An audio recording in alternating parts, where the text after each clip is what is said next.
Hey Chris, how's it going? Hey, Kirah, thanks for having me on. Yeah, thanks for being here.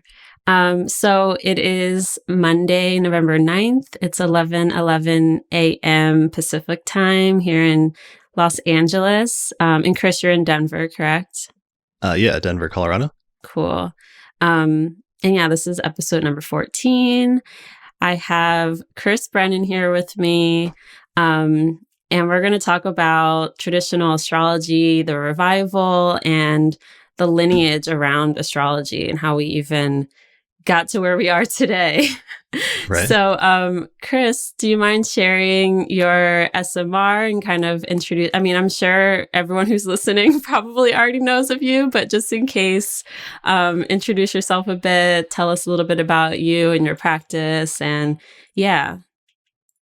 Sure. So let's see, my sun, moon, rising, which I like that you're finally it's finally taking off. Like Yes, you've been trying for a few years, I feel like now, but people are finally starting to catch on to SMR. So finally. my SMR, sun is in Scorpio and my moon and rising are both in Aquarius. Awesome. So about my practice, I'm the author of the book Hellenistic Astrology, the Study of Fate and Fortune, and I practice a mixture of Hellenistic and modern astrology, and I'm the host of the Astrology Podcast. Awesome. And the Astrology Podcast has been going on for since when? 2013, 14? Yeah, I started it in 2012 when the domain just randomly fell in my lap, and then I just did it as this kind of blow off thing occasionally every few months. I'd remember to put out an episode, and then at some point, like I started realizing that people were following it and paying attention to it. It was going more popular, and I needed to start taking it more seriously. So it started speeding up from there. Cool. And that And was around like 2014, 15, right? yeah, definitely by 2014, 2015, it was getting really serious. And in 2015 is when um, 2015 is when I started doing the forecasts with Austin and Kelly. And that's also when my friend Kent Bai told me about Patreon, which had just launched. It was like within a few months old. And so once I started doing Patreon, then I committed myself to doing 4 episodes a month. And that was a, sort of dramatic uptick in how frequently I was doing the episodes. Right. Okay. Yeah. Because you putting more time and energy into the podcast aligned with me, like really, really craving something, some sort of astrology that like helped me make sense of everything in a more concrete, systematic way, Mhm. which was traditional astrology. And yeah, I was listening to the show from probably around 2013, 14, because I remember when I first saw my birth chart for the first time. It was the end of 2012, and Okay. so I remember like that from that moment on, I became completely obsessed. It was like Saturn transiting my ninth house, Scorpio. Yeah, which I guess was Nice. like your 10th house, in your Saturn return too. But Yeah, I was yeah, going through so my Saturn return. yeah, so I got super obsessed and started to like early on was looking for podcasts and just like any way to learn more about astrology. And yeah, I remember when you launched your Patreon, and I'm pretty sure I've been a patron since 2015 or 16. Yeah.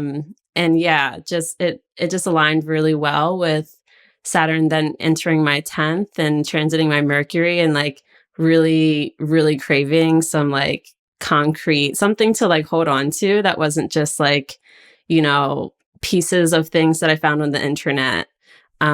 So yeah, I mean, the podcast has been such a huge education for me, and I know like hundreds, if not thousands, of other young astrologers, and you know, young and old. So yeah, I'm Yeah. super stoked to have you here on my podcast now. I'm really excited and honored to be here in some of your early episodes before you hit like the hundreds, before you get in that range here in the next few years, just because it's so nice to see people that did listen to the podcast and it had some impact on them going on to be like major astrologers in their own right and doing really amazing work. And you've written one book already and you're working on your second. And so, yeah, it's an honor to be here. Thanks. Yeah. And so for the how we know each other section, I mean, I've obviously known you through the podcast and being a patron, but we met for the first time meet most of my other podcast guests at NORWAC 2019. And yeah, you didn't speak then, but you did a podcast like event, right? Or did you do a lecture then too? It all kind of blurs together. I may have done some lectures, but the podcast event was definitely the main thing, where we did a thing with like 100 people, listeners that showed up to record like a live episode with Austin and Kelly. Yeah, that was cool because I remember it was like right after that I met Diana Rose Harper for the first time, and like Kelsey, like a bunch of people. We all came together like during that event. So that was very memorable. Right. So yeah, I mean, let's get into it. Let's start talking. So basically, I was recording the Saturn episode, which I believe was episode 9, with Zamboni and Palace, and we realized during that like we were talking about how the internet is going through a Saturn return, and then realized, oh, Project Hindsight is also about to enter Saturn return. And I was like, I want to talk to Chris Brennan about that whole time period, and that whole project. And then it became, I started to think about Lineage and how we got to where we are now from like, ancient times, and just thinking about how information has been passed on from like, teacher to student. And at this point, we're in the internet age. We don't really have a lot of direct teachers. So I just kind of wanted to talk about that whole like, lineage and that whole arc of time,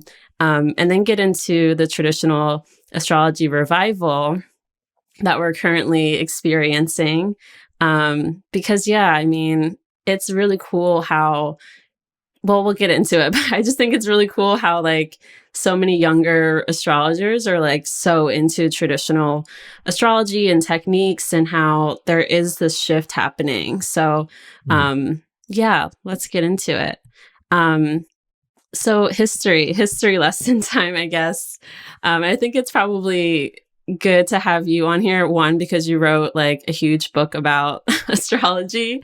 Right. So you're pretty well versed in the history. Two, I have spent so much time trying to like commit this to memory, but my Mercury and Sag, like it all just kind of blurs together. So, yeah, if you're able to provide like a kind of a brief timeline from like, I would say maybe Mesopotamian times to like the modern times, and in regards to astrology and how we got here. Sure. So you just maybe like a sentence or two to summarize from Mesopotamian times to modern day. Just like a sentence or two. Yeah. I'll just condense it down.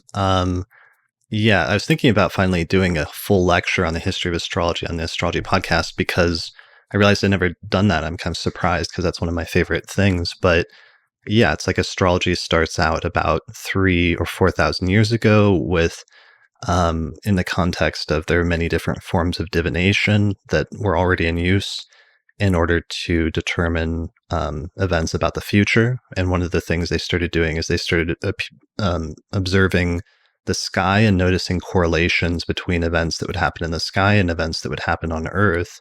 And they started writing these down on cuneiform tablets and passing these along from generation to generation, where there would be like these family lineages of astrologers that would pass the collected like knowledge from one generation down to another. And as a result of that notion of lineage, things kept building up and astrology kept getting more complex. So maybe that's a good starting point, just the notion that there were sometimes like families of astrologers or lineages in ancient times when this first started. Yeah, I actually didn't know that. I didn't know it was like, I mean, it makes sense, but I didn't really conceptualize that it was passed down through like these like families. And you said they were kind of written on just like clay tablets. Yes, there were clay tablets they would write these things down on, and that was another way of transmitting the information, just through written records of different observations that had been made and different correlations that happened. And they could try to condense it down into rules with like if-then statements. So it's like, if there's an eclipse in this part of the sky, then the king will die. And they built up huge libraries of these rules. And eventually astrology started getting more complex. And then eventually They developed or standardized the 12 sign zodiac by the 5th century BCE. And around that time, or shortly after, introduced or developed the concept of natal astrology and the notion that if you look at the alignment of the planets at the moment a person was born, that will have something to say about their life and their future. And things get more complex until eventually you get to the Hellenistic tradition, where there's just this new innovation and explosion of techniques. Cool. Yeah, I remember listening to a Demetra George lesson or lecture at some point, and she said that the first horoscope, I think it was around 5 BCE, 5th century, and it said something like, your life will be good or something like that. Or maybe that was, something like that. Yeah, it was we don't know a lot about what natal astrology looked like during that time. We have like a few horoscopes, like a handful that survive from the earliest is like 410 BCE. But we don't know if like the delineations there were just really basic at that point, or one of the issues is it might be the equivalent of like a chart printout that you might have from like astro.com or something like that, where you've just got the chart which presents the data. But in reality, the astrologer would have sat down and conveyed the interpretation orally or verbally, so that we're sort of missing that piece. Okay, cool. Do you have any idea about so at this point it was still being passed down through like family lineages? Is that sort of the idea? I mean, to some extent, yeah, there were families of like star observers, because astronomy and astrology were still very much intertwined. And some of these people would go out each night and observe the stars and any movements or any astronomical things they saw, and then record them. Astrology in the Mesopotamian tradition became very intertwined with politics, and there were different colleges of astrologers around Mesopotamia that would send in reports directly to the king, as well as advice and remediations and other things like that. So some of that was more of like a intellectual tradition that was being passed on in written form. And there's a lot of interesting like intrigue sometime among the astrologers, with different competing sort of astrologers with their different interpretations and things like that.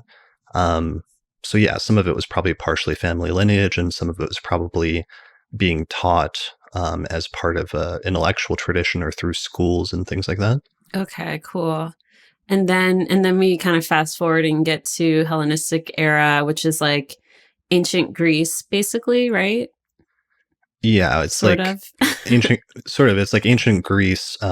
Alexander the Great took an army of like Greeks and Macedonians and like Greek-speaking people, and like conquered large parts of the ancient known world, especially Mesopotamia, where astrology had this long tradition. And he also conquered Egypt, which had their own astrological tradition.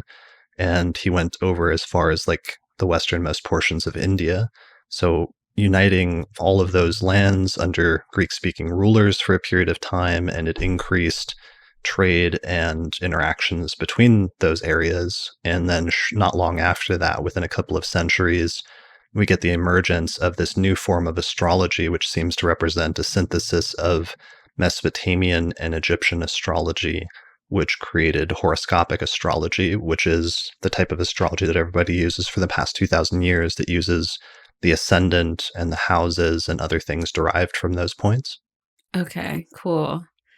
Wow. So we got this kind of mashup of Mesopotamian tradition with the Egyptian traditions, and then maybe a little bit of Indian as well, sounds like.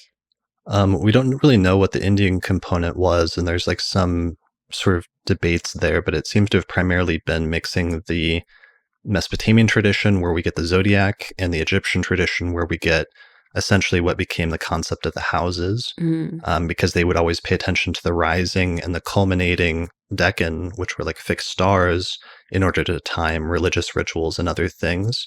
And when you import that idea of like a rising and culminating, and you apply it to the Mesopotamian zodiac, you end up paying attention to things like a rising sign and a culminating sign. And they started deriving the concept of the houses from that. So Wow. at this point in the Hellenistic tradition, you also see the introduction of some new techniques, like the concept of the 12 houses and their basic meanings. as well as the concept of aspects like the conjunction and sextile and trine and opposition and square. Some of the different concepts associated with the planets, like sect and benefic and malefic, and other things like that. And then finally, some of the meanings of the signs of the zodiac and the idea that certain signs of the zodiac are ruled by certain planets. All of that sort of comes together in the early Hellenistic tradition as part of this weird system that seems like it comes out of nowhere. Interesting. So at this point, is it being taught in schools at this point, or is it still sort of like a, student teacher, or even like, family lineage sort of thing? Sure. So we don't know how it started because the origins of Hellenistic astrology are very mysterious, and there's debates about that, where some people think it was possibly invented or introduced by either a single person or maybe a group of people over the course of a generation or two. And that's one plausible scenario for how Hellenistic astrology came about. So there's some ambiguity about the early origins of it in the first century or so, because it just sort of shows up on the historical timeline out of nowhere, seemingly as this like almost fully formed system. But then we do know that by later, once it had come into practice in the Mediterranean, we do see sometimes schools for astrology, like Vettius Valens traveled to Egypt and moved to Alexandria at some point in his life and set up a school for astrology there. And some of his writing that survives are like written texts that are supposed to be instructional texts for his students. And he dedicates one of the books of his anthology to his student Marcus. And he gives chart examples and sort of acts like a teacher and stuff. And he sometimes relays information about his life. And he says at one point that he's sorry that he hasn't like finished this other book yet, but he's having eyesight troubles and he was depressed about the loss of one of his favorite students. So there's little hints that we get in there that there were schools of astrologers and sometimes like competitions between the astrologers and things like that.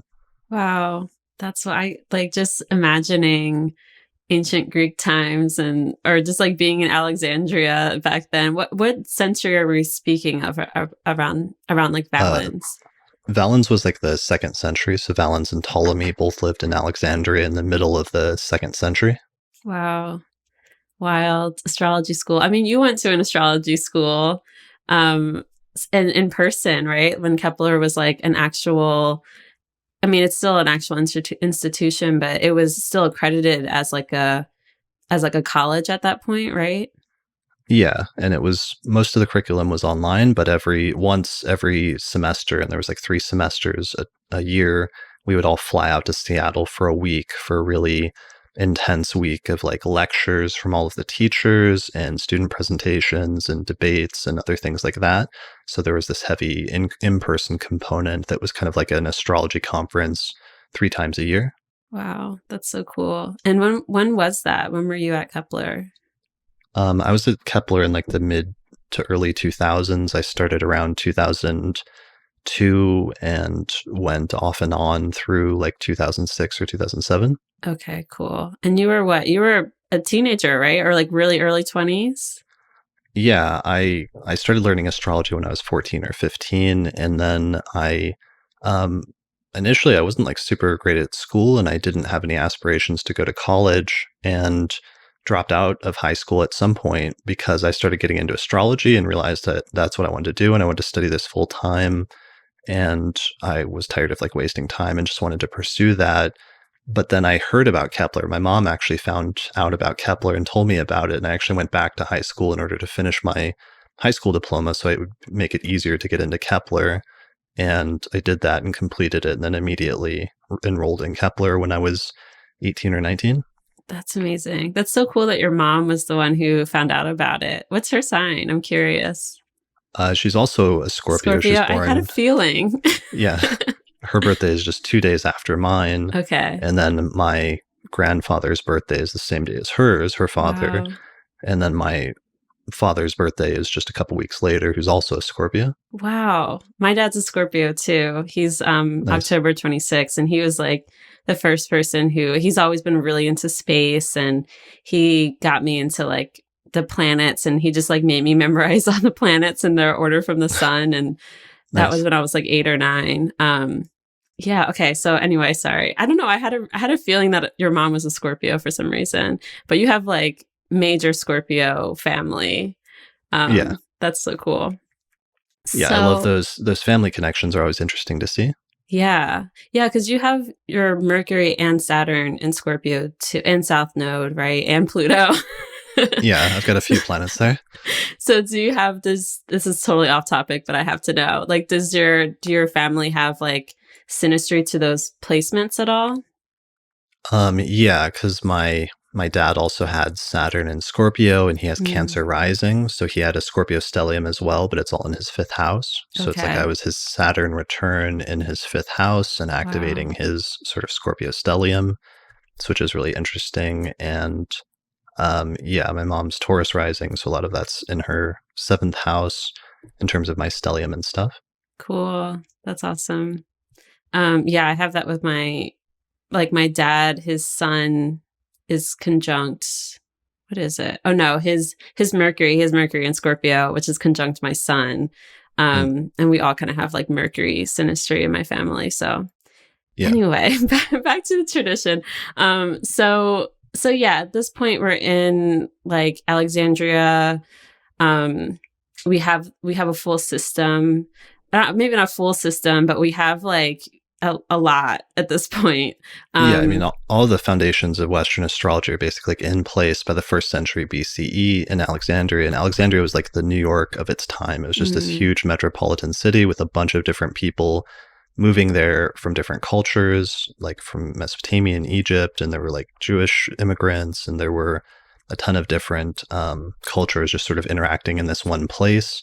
And out of that, we get this new system of astrology that's, it's taking pieces from the older traditions. It didn't come out of nowhere because it's drawing on those long roots in Mesopotamian Egypt, but then it's also introducing new things like the thema mundi and the concept of the planets ruling the signs, like that Mars mhm. rules Aries and Venus rules Taurus and so on and so forth, and aspects and houses and all these other ideas.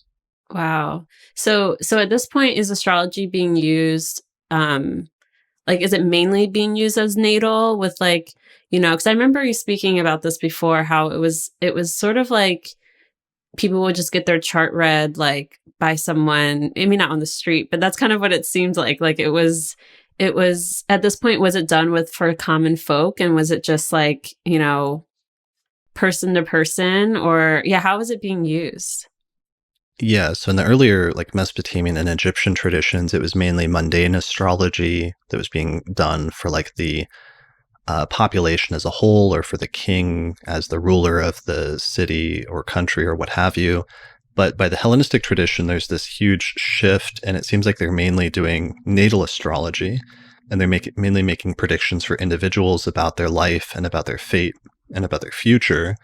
And there's probably like a stratification of it where there's different levels, where there's some super high level astrologers that are actually serving emperors and rulers directly, like the astrologer Thrasylus, we know, served the emperor Tiberius Hmm. and played a relatively major role in his ruling. And Thrasylus also had a son named Balbillus who went on to serve other Roman emperors. So that's actually another instance of lineage. So there's high level astrologers. There's probably like mid level astrologers like Valens who serve a bunch of different types of clients in a major metropolitan city like Alexandria.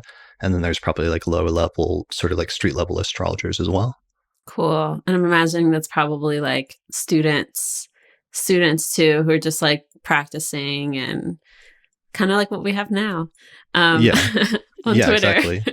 Well, and some of them, with the consultation, we have a bunch of these like scraps of papyrus that just list birth chart placements. There's hundreds Mm, of them from all over the Mediterranean, and for a long time, it wasn't really clear what they were for, if this was really the horoscope. But then there's been these boards that have been recovered, which look like game boards, except they have the signs of the zodiac and sometimes the decans inscribed on them.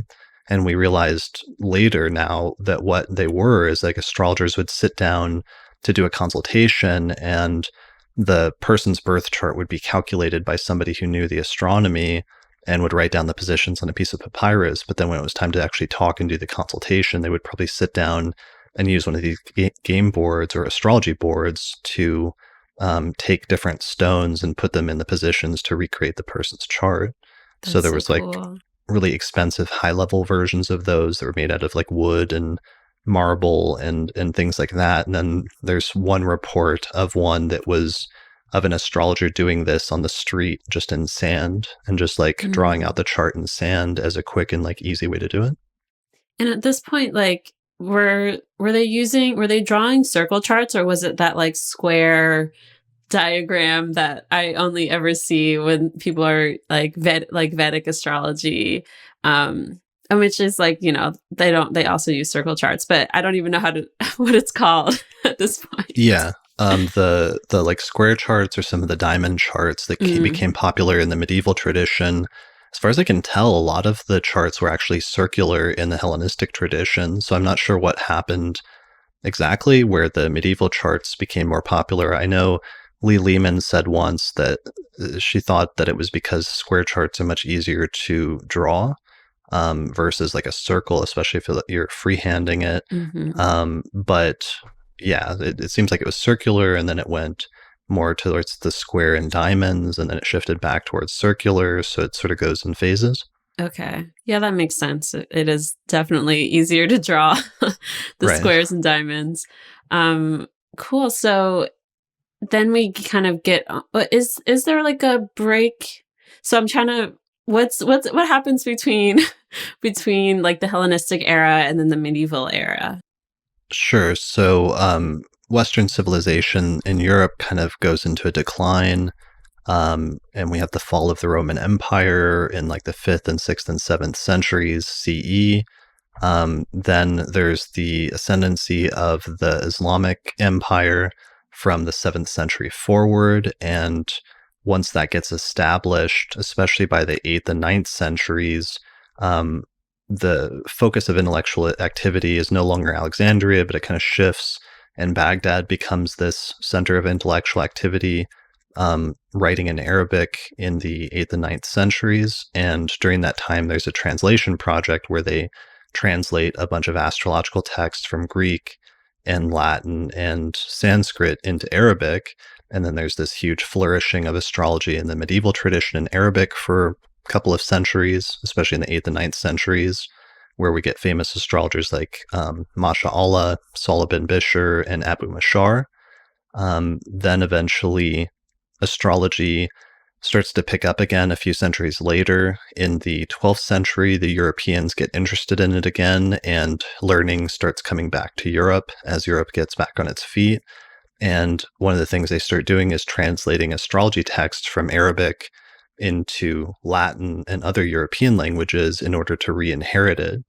So that's one of the things that's interesting, is that Europe gets astrology back from the 12th century forward, but they don't get it by going back to the earliest like Greek sources in the Western astrological tradition from the Hellenistic tradition, but instead there's this intermediary of getting it from the Arabic sources who had themselves first inherited it from the Greek sources, but then there had been some changes where they updated and introduced some new things. So there's this new sort of hybrid astrology that comes about in Europe from the 12th and 13th century forward. Okay. And then who are like the big astrologers of that time period in Europe? Sure. So Guido Bonatti is one of the biggest ones in like the 12th or 13th century, who writes this huge Latin compendium on astrology, drawing on a ton of earlier astrologers like Abu Mashar and Masha Allah and Saul and people like that.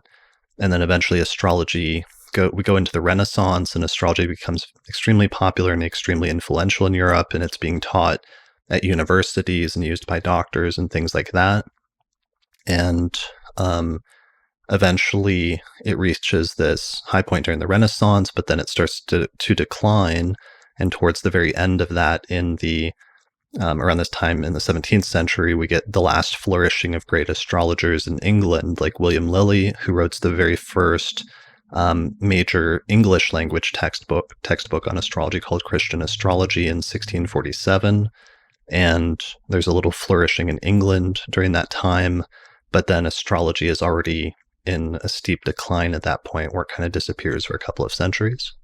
And is that because of like the rise of the church? Like what kind of made it kind of start to disappear? There's a variety of different social and religious factors that came into play. One of them was the scientific revolution, and that large parts of astrology had been built on Ptolemy's cosmology.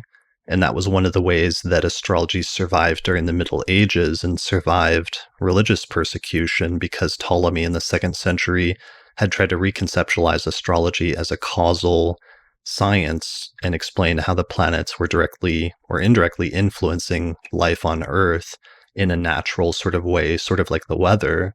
And so astrology was able to survive because then it was sometimes defended as a natural science, just like weather prediction or something like that. But when Ptolemy's cosmology was disproven, eventually during the course of the scientific revolution, that also cast doubt on astrology, and astrology was like an indirect sort of victim of that and this sort of shift at that time. So that's sort of part of what happened, but it was kind of complicated. Okay. No, that makes a lot of sense. That's helpful. And then so during this period, we're having this sort of like Renaissance period in Europe. What was happening in like I guess it's not even like Middle East, but like what was happening in like Baghdad and that part of the world, like what used to be ancient Mesopotamia and all of that, Greece. What happened to astrology there? Sure. So it's kind of tricky because I think astrology flourished in Baghdad during the Abbasid Caliphate especially in the 8th and 9th centuries.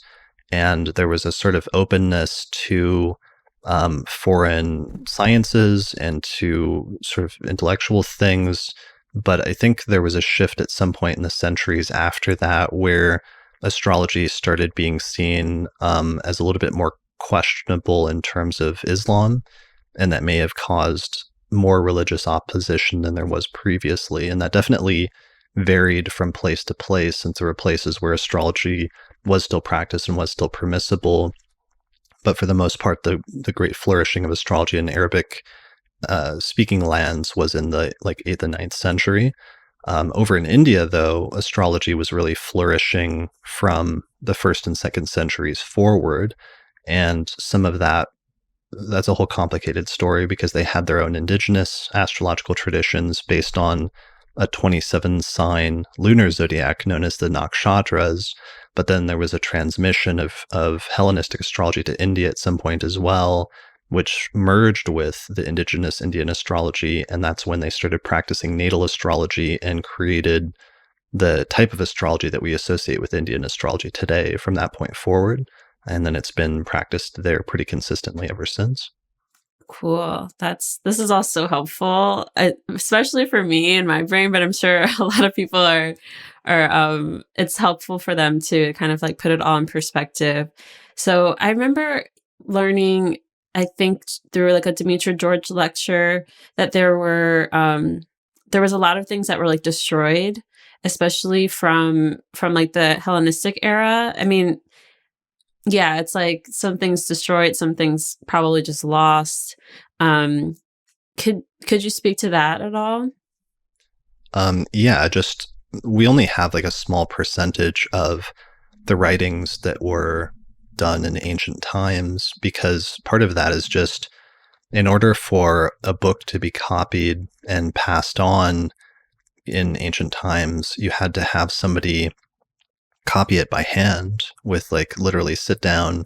A scribe would have to sit down with a blank text and literally just write it out with a pen and copy the entire book. And this is kind of a long and laborious and expensive process.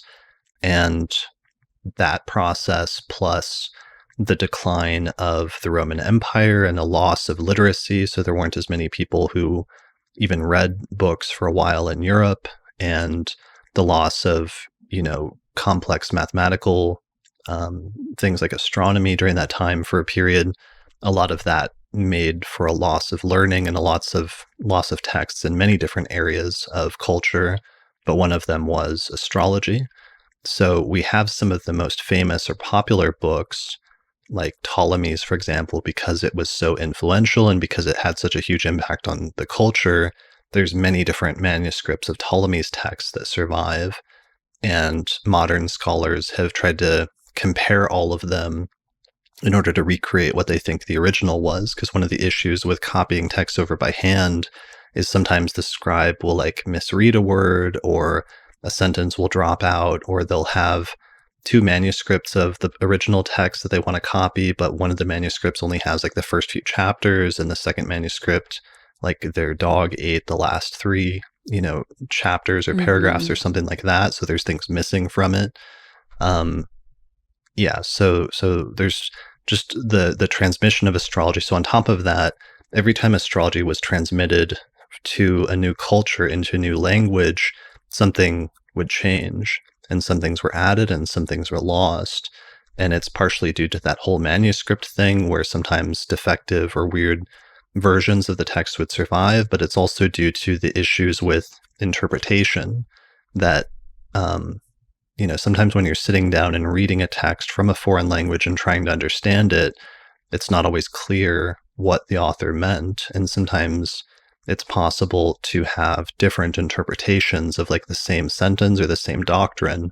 And sometimes when somebody would interpret it differently than what was intended, it would lead to a mutation or a variation in the tradition, which would then itself become part of the tradition. And if you do this enough times, the tradition starts to grow and morph and change into something else.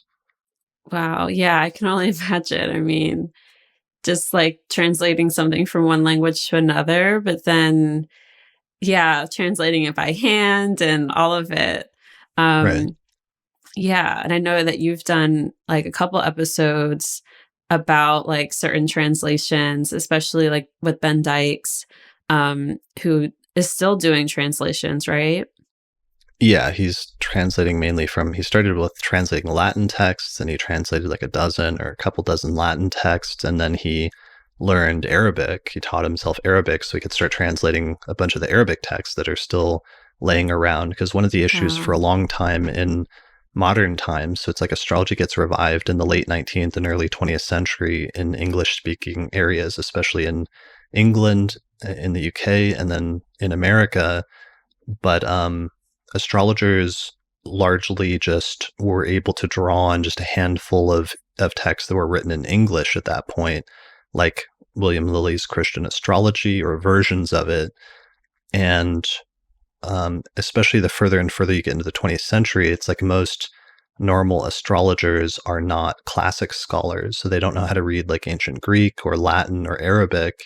And therefore, there's this huge swath of the tradition that's just not accessible to them and that they don't know about. So instead, it's just based on the few pieces of the tradition that had survived in their immediately accessible language up to that point. And then on top of that, astrologers started having new ideas in modern times. Like there were new discoveries, like new planets suddenly started being discovered, and astrologers started trying to figure out what to do with that and what those meant and how to integrate those into the system. And then there were also new concepts in like culture and society, like the development of depth psychology, for example, with like people like Freud and Jung, and astrologers who were younger around that time wanting to integrate that work into their astrology, and that in and of itself starting to morph and change the tradition in different ways. Yeah, and that kind of leads us into where we are now. So that's like the 60s, 70s, around then, when like the astrology became very psychologically Jungian oriented. Do I have that right? Yeah, it's like in the 1930s, Rudyard was one of the early astrologers who wrote, his first book was titled The Astrology of Personality. And he's one of the first astrologers who's like really smart and who starts integrating pieces of Jung's work, of Carl Jung's work on depth psychology, into astrology. But he's also integrating, he's also a theosophist, so he's also integrating stuff about ideas like karma and past lives and things like that. But Rudyard wasn't like super popular at first, but in the 1960s, the baby boomer generation starts becoming adults in the late 1960s. And we talked about this on the podcast we just did last month on my show about astrological generations, and how when the Pluto and Leo generation, the baby boomers, started coming of age in the late 1960s, a lot of them, or a good chunk of them, started getting into astrology. And there was this huge renaissance. And when they came in, one of the things that they were very interested in was psychology and also like New Age spirituality. And Rudyard became one of the go-to guys because even though he wasn't that popular, he had kept writing like books for a few decades in between when he started in the 1930s and when he got popular in the late 1960s and 70s. And all of these Pluto and Leo astrologers really got into and sort of ate up Rudyard when they got into the field. Okay, so at this point, we're talking about like the first astrologer that comes to mind is the first astrologer whose books I started to read, which is Stephen Arroyo. So it sounds like he was someone that was like really influenced by Rudyard.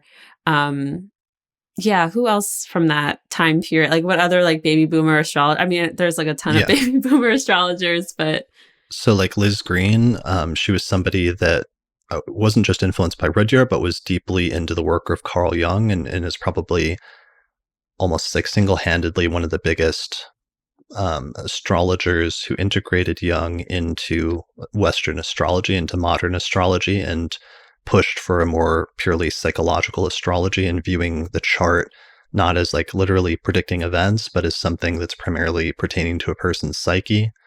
So there's astrologers like that. Who else? I mean, obviously there's astrologers like Demetra George, who then, when she got into astrology, she also started integrating things like asteroids and the use of mythology, like mythology as an interpretive principle, which was not like a very common thing. Like modern astrologers have this assumption that that was a common thing that was always used, but it was actually kind of a new development in late 20th century astrology to really use the myths of the planets as a specific technical principle for understanding their meaning in astrology.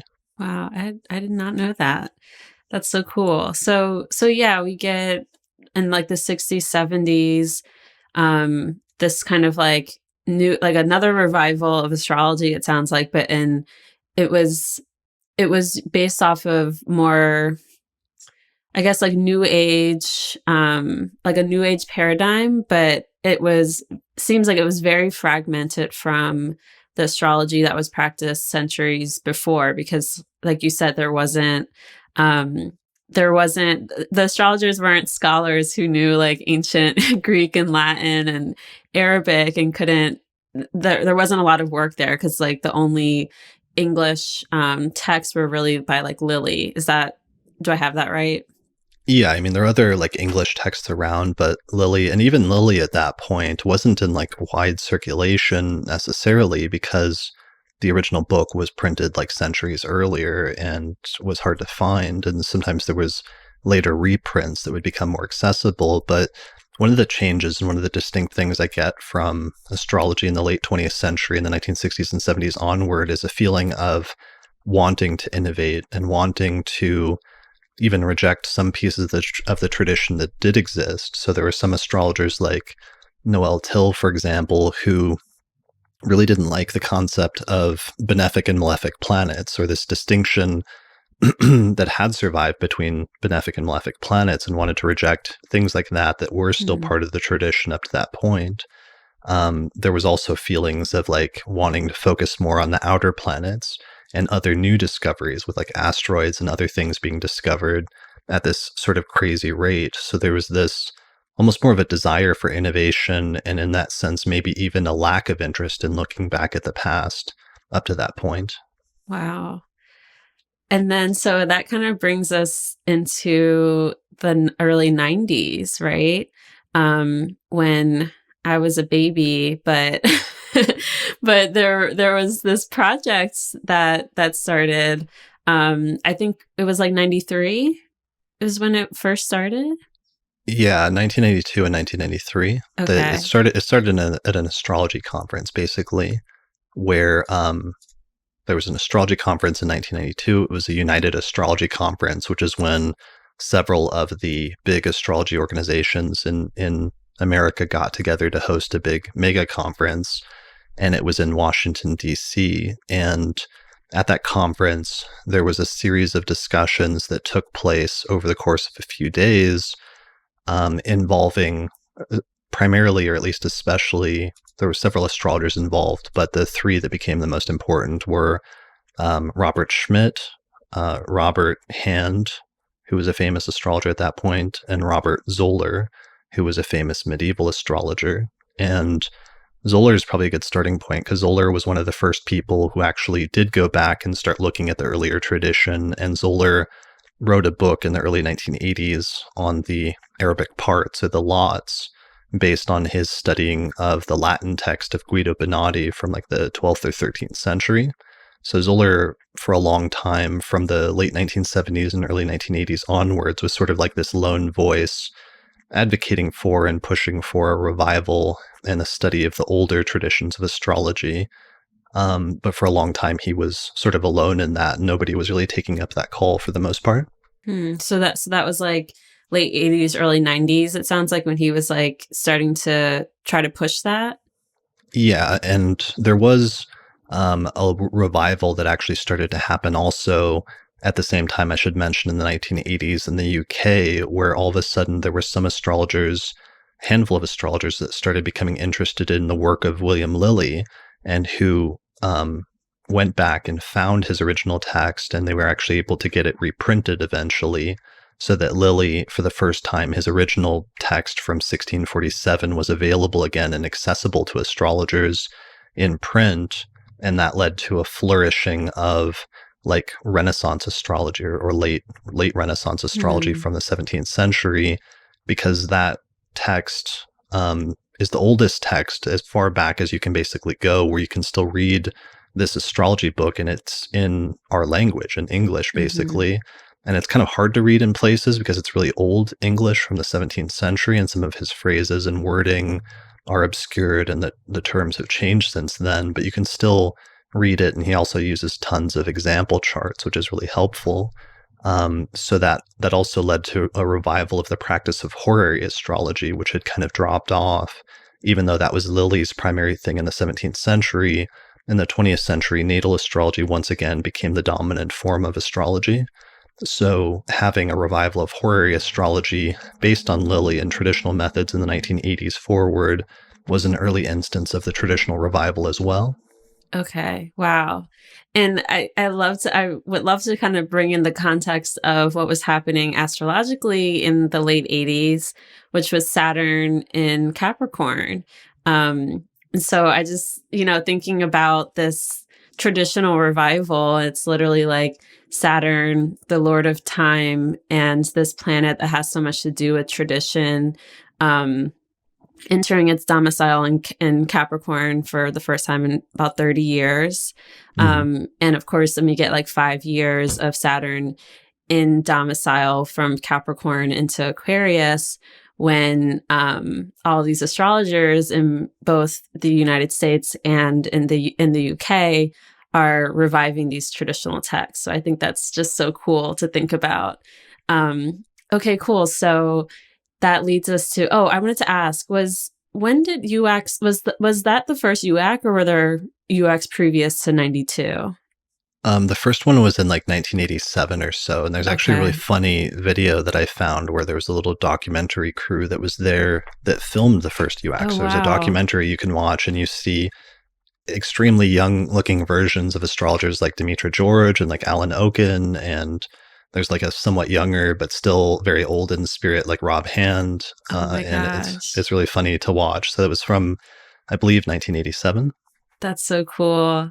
Yeah, we, little note, we should definitely talk about doing something like that for the next UAC, whenever that will be, because that just sounds so, I got to see that. Where can we watch that? It's on Vimeo, but I have links on my Twitter somewhere, so I'll try to put them up again soon, or I'll send it to you. Okay, cool. Yeah, it'll be cool to link that in the show notes. All right, so 92, we get UAC, and the three Robs. Did people call them the three Robs or the three Bobs or something, or was it just like Robert, and Robert? Yeah, the three Robs or the three Robites, I've heard Robites. was one of them. But I That's think cool. Robert Hand, Robert Schmidt, and Robert Zoller. So, um, yeah, so it's really complicated, but it was like Schmidt. So Robert Hand, by that point, was a famous astrologer, and he was considered one of the leading astrologers in the astrological community, especially because he published a few books at that point, but his main one that really set him apart was his book Planets in Transit. And I'm not sure if that was his first book or if that was one of his first books, but it was like this big, thick book filled with delineations of like every possible transit combination, so that all you had to do to study your transits and understand them is like pull out an ephemeris in your natal chart and see when you'd have certain transits, and then you could look up what the transit would mean in this very up-to-date, elegant sort of language that took into account modern astrology and some psychological astrology and some Jungian concepts and things like that. And that was published in like 1977 or something like that. So Hand really established himself with like that book, as well as a book on composite charts, which is a brand new technique at that point that had been developed by John Townley. And yeah, so Rob was a famous modern astrologer at that point and was like a headliner at conferences. And he was also somebody that was interested in the history of astrology. And he had a little bit of Latin language skills from like high school or college or something like that. Like not a lot, but a little bit. So there was him, there was Zoller. Zoller had his prior Latin training from college and had studied briefly, I believe, with Richard LeMay, who was a famous classics scholar who had done an important critical edition of the work of Abu Mashar. So they met up with this new guy who was new to the community named Robert Schmidt. And Robert Schmidt had a really interesting background because he had a background in essentially classics, and he was really good with ancient languages, and he knew Latin, and he also knew ancient Greek really well as a few other European languages like German and French and other things like that. He had gone to St. John's College in, I believe, Annapolis, Maryland, where they have this program called the Great Books Tradition, where it's focused on reading through like some of the great books of the Western intellectual tradition as the sort of core of the college curriculum. And it's kind of a unique and kind of interesting way to do an actual like college curriculum. And part of it also involves learning ancient languages and studying philosophy and mathematics and other things like that. So Schmidt had this really interesting background, essentially as like a classics scholar, classical training, and had a deep background in mathematics. And he had done in the 1980s like a translation project for ancient mathematical texts, where he was trying to like get going this mathematical translation project, but it never really got super far. And during that time in the 1980s, his wife, Ellen Schmidt, got really into astrology, and she kept trying to tell him, there's something interesting here. You need to look at this. You know, this is worth looking into. This is not just fluffy woo-woo stuff. There's actually something going on here. And eventually he kind of relented and started looking into it. And they both developed a friendship with the astrologer Michael Earlywine, who was the owner of Matrix Software, which is one of the biggest and one of the first astrology software companies. And they went and lived and worked for Michael Earlywine for a few years. And during this time, Earlywine, one of the projects he gave Schmidt was to, he was supposed to be creating like a early encyclopedia for astrology. And he asked Schmidt to go back and start reading some of these old texts to help him put together this encyclopedia for astrology. And so Schmidt started familiarizing himself with what ancient Greek and Latin and other works survived in order to study the history of astrology. And at some point he met Robert Hand at like a conference, and Hand said something offhand to him like, if Earlywine ever drops the ball and you want to do a project together, let me know, and maybe we could set something up. And that was probably a couple of years, 2 or 3 years prior. And then Schmidt, after a few years, had some sort of falling out with Earlywine and left. And him and his wife weren't doing well financially. And then they saw an ad for this conference for UAC, and somebody sent his wife like a credit card or something. So they charged up the credit card and hit the road and went to UAC, and Schmidt met up with Hand there, and he said something to the effect that early wine had dropped the ball and let's do something.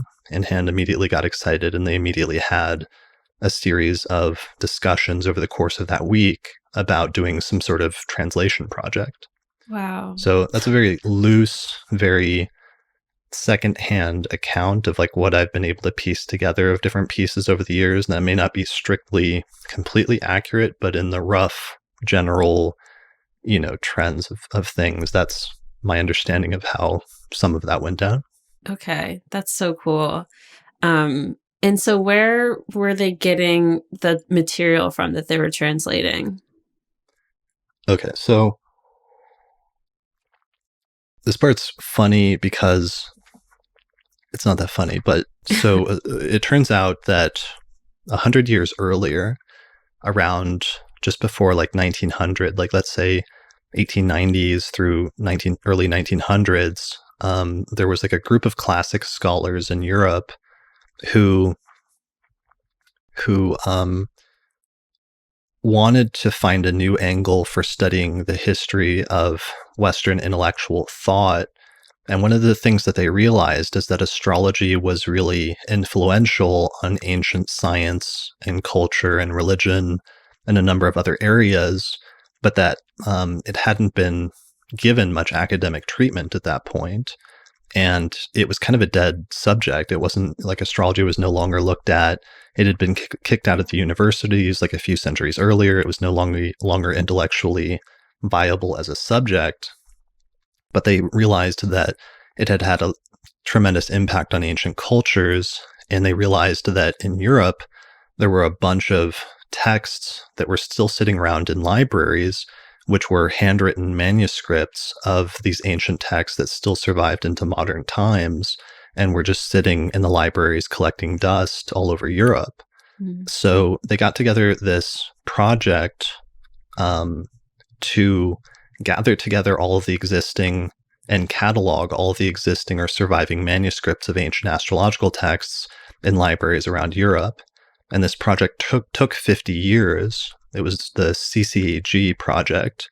It took 50 years to complete, but eventually they created a catalog of all of the surviving ancient astrological texts that survived. And in the appendices, in the appendix for each of these catalogs, there was a bunch of volumes, at least 12 or 13 volumes of it over 50 years. They would put excerpts and sometimes edit these texts in Greek, and say, here's this full text that we found from this library, and this is what it said. And they would print the text and not translate it, but they would print it in the original language of Greek, so that other classic scholars who knew Greek would be able to read that and study it and use it for different purposes, and mainly just to study ancient culture and things like that. So they didn't believe that astrology had any validity. They just thought it was a good access point for understanding different things in ancient history and how things went in society. So that meant that from the from 1900 through the 1950s forward, there were just these texts lying around where all of the scholars had already done all of the hard work and had taken all these handwritten manuscripts and compared them, and then they'd recreated what the original text to the best of their understanding was and printed it, and other classic scholars could read it as long as they knew the original language. And these were just sitting in libraries all over Europe and all over the US waiting to be translated. So what happened is when Schmidt and Hand and Zoller got together, part of the plan was just, there's a bunch of these texts that survived. The scholars have already done the hard work in making critical additions by comparing the manuscripts and recreating the originals. We just need to translate this into the original language, into English, basically. Why don't we create a translation project for astrologers to do that? And between the three of us, we can translate most of the surviving texts, or all of the surviving texts that have made it through to modern times. That's amazing. So I'm like, as you're saying all this, I'm just like, oh my gosh, I want to know where all their Mercury placements are. Like, I wonder, I wonder what their ninth houses are like, all that. But so at this point, we have the three Robs doing the translation project, and that started in 93, right? So it started in 92, Okay. and well, the discussion happened at UAC in 92, and then there was some sort of like initial phase of like announcement of intention that came out of that, but then there was some sort of subsequent like meeting or shift in emphasis where they must have come up with and really dedicated themselves to a subscription model, because it wasn't until 1993 that they switched to and started promoting this subscription service idea, and they produced their first preliminary translation of an astrological text, which I believe, if I'm remembering correctly, was the Introduction to Astrology by the 4th century astrologer Paulus Alexandrinus, which Schmidt translated from Greek for the first time. So Schmidt translated the text, and Hand helped edit it and to write some commentary and footnotes. Both Schmidt and Hand wrote like an introduction to the text, as well as wrote footnotes and commentary. And it was this really beautiful partnership, because Schmidt was really good at languages, at ancient Greek, but he was not very adept at astrology, because he wasn't really an astrologer. He was more of like a philosopher and a classics scholar and like a mathematician. But Hand was really good at astrology, and he'd been doing astrology for like his entire life almost at that point. And so Hand's commentary in the footnotes is really useful sometimes in understanding what's going on, because even though they were translating this text from Greek to English, Schmidt's translation style was to translate things literally. And when translating literally, the authors were using so many concepts and techniques that hadn't survived into modern times that it was all still very foreign, even once you'd translate it into English, because they were using so many techniques that just we didn't know at that point, like sect, for example. So when they start mentioning like, the nocturnal malefic or daytime or nighttime charts or something like that, a modern astrologer wouldn't have any reference point to understand what they're talking about. So there was this additional level of translation and interpretation that needed to happen even once the text was rendered into English. Cool. Wow. Okay. So at what point did they name it Project Hindsight? Was it like prior to them starting, or like in the middle, or after? Yeah, it was sometime early on. Like there's some initial version where they were calling it the archive for the retrieval of historical astrological texts, or ARHOT. And at some point it became known as Project Hindsight. I think they might have taken that name over partially from Schmidt's earlier translation project or something like that. So there's a little ambiguity, but eventually it primarily became known as Project Hindsight once they started doing the preliminary translations, where Schmidt and Hand and Zoller, especially Schmidt and Hand, developed this beautiful working relationship where they just started cranking out these translations of these texts every few months, and astrologers signed up for a subscription service so that they would receive one if they would pay ahead of time, and they would receive one of these translations like every few months. And they were these little booklets that were printed and then stapled together. So it wasn't like very high tech, but it was self-published because Schmidt and his wife Ellen Black had this previous publishing experience, partially from doing their earlier translation project on mathematical texts. Okay, cool. Project Hindsight. It's a great name. I love that. Yeah, Schmidt and Ellen Black were very good with like marketing and stuff, and very good at coming up with like clever names and things like that. And Project Hindsight, I think, was one of those. I don't know for sure if that was them. I'm pretty sure it was, but it's one of their things that they were very good at was like marketing and presentation. That's awesome. So this was early 90s, and then other people started to like come onto the project, right? Because obviously there's a lot of text to be translated. Who else started to join in and help out? So initially there was like it was more of like a group thing, and Zoller, who had some Latin skills because he had translated parts of Benatti, he translated some texts for Project Hindsight. He translated parts of Guido Benatti that hadn't been translated before. He also translated this text called the Liber Hermetis and a few other things.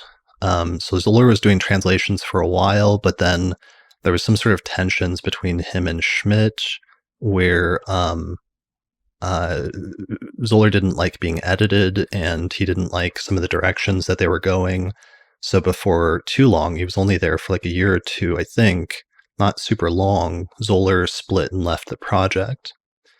So then it was Schmidt and Hand, and I know at some point, Mira Epstein, who knows Hebrew, she helped out and she did a translation for them of at least one or two of the books of Ibn Ezra. And I know at least one of those was published initially through Project Hindsight as like a preliminary translation, because very early on they had very high-minded sort of ideals to translate like just everything and to translate all sorts of different languages into English under the auspices of Project Hindsight.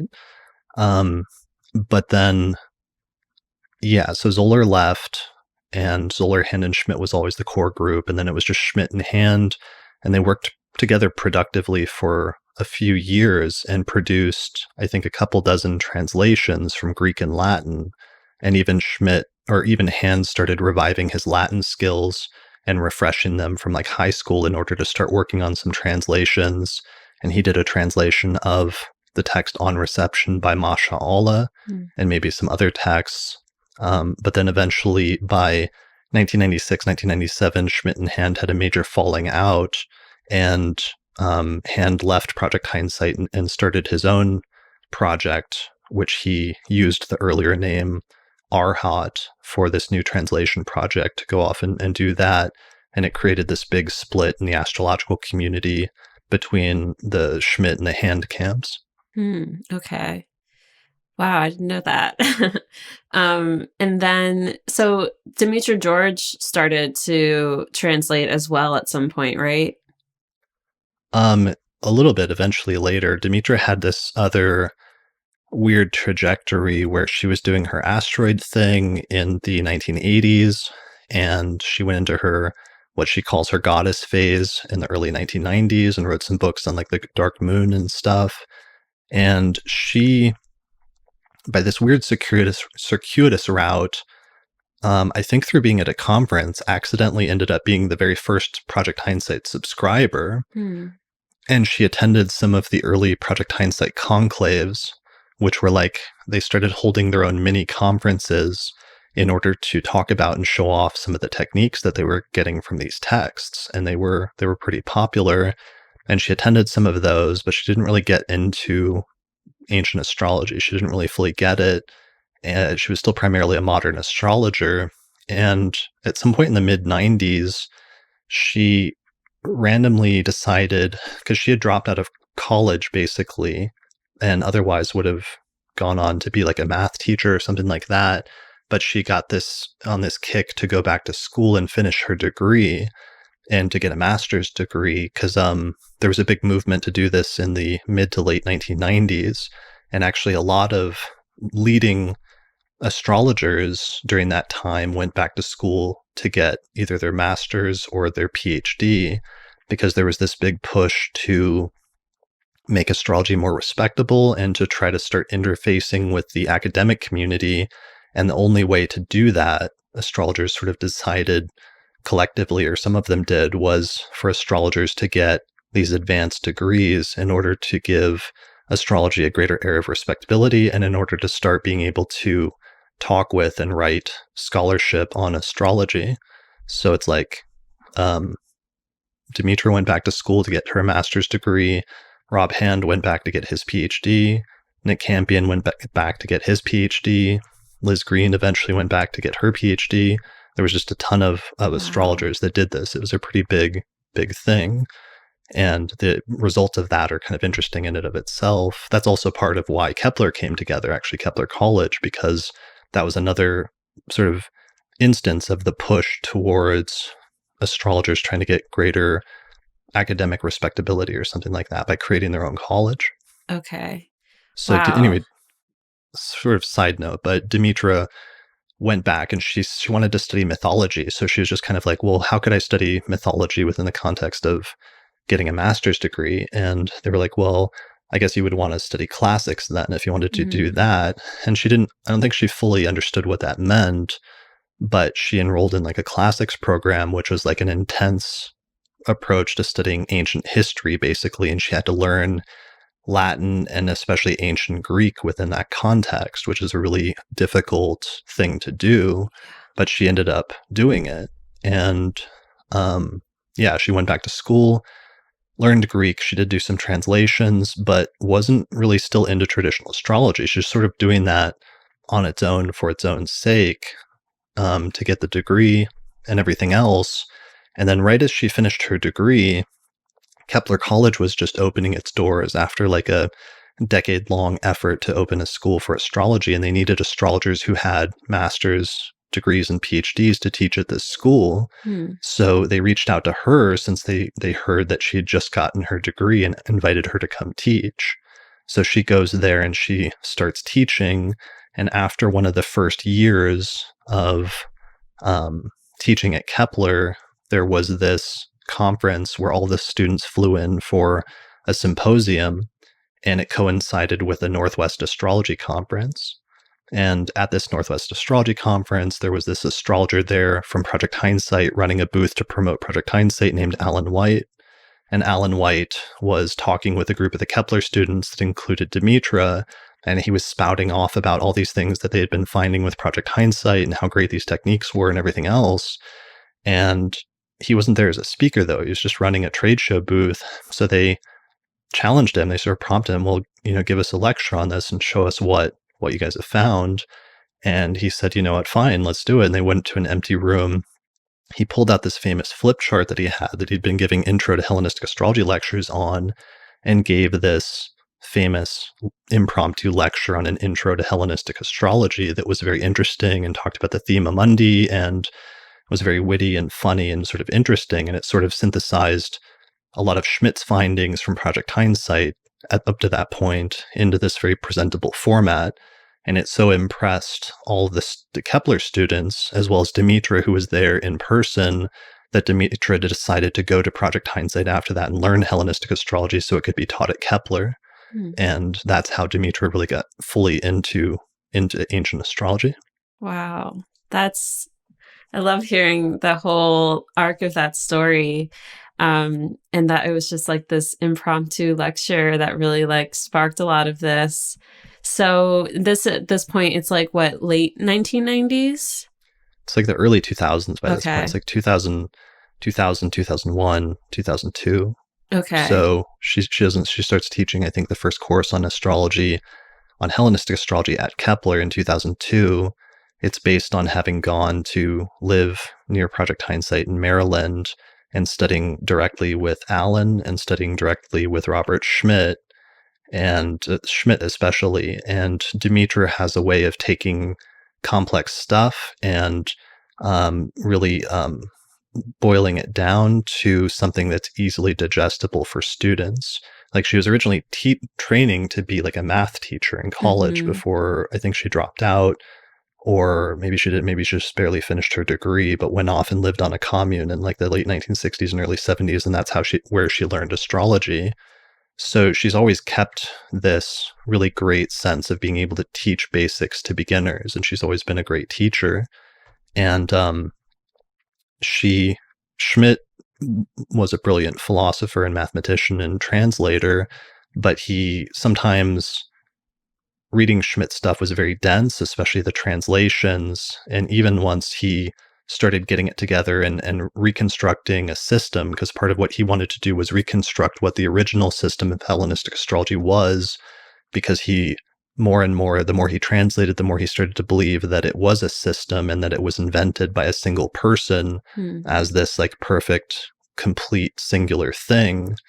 But when he would write and try to explain it, he was still in the early stages of that reconstruction, and it was very dense and hard to understand. So Demetra boiled down a lot of that and created a bunch of course notes, like an entire course on Hellenistic astrology based on Schmidt's reconstruction. And then Schmidt created this thing called the source book, which was a collection of excerpts from different Hellenistic astrological authors on different topics that followed Demetra's course plan. So it's like 1 week would be on the planets, 1 week would be on the signs of the zodiac, 1 week would be aspects, and Schmidt would take excerpts from different astrologers like Valens or Ptolemy or whoever, and just put those paragraphs in that section so you could read the original texts.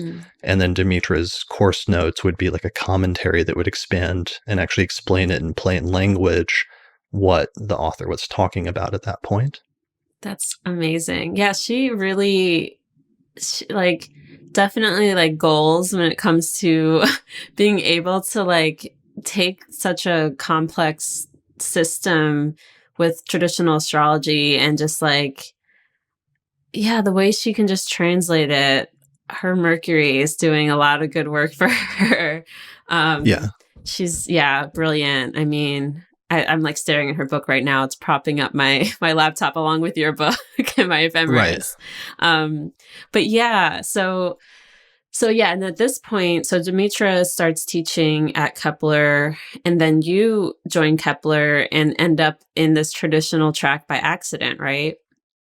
Yeah, so Demetra starts teaching it in 2002, and it's really important because it's the first time in centuries that Hellenistic astrology was being taught to a group of students like that who were trying to learn astrology. So there's truly something just based on all of the earliest Greek source texts that survive. So there was something truly unique and extraordinary about that starting in 2002. And then, yeah, I show up a couple of years later. I get into Kepler in like 2003 or so. I go through the first year, which is entirely history. So the first year of Kepler is broken up into the first third is like ancient history. The second third is like medieval and Renaissance history. And that's where I started. I started in the winter term because I started late. And then the third semester is the history of modern astrology. So you learn all the history first. And I got through the first year, and then you go into the second year, and there's like a Intro to Astrology 101 is the first semester. And then the second semester is an introduction to Hellenistic and Vedic astrology that was co-taught by Demetra George and Dennis Harness. And when I got to that, I was initially really annoyed and put off before it started because I went to Kepler to study astrology and become really good at it. But I was 4 years into my studies by this point. This is like 2004.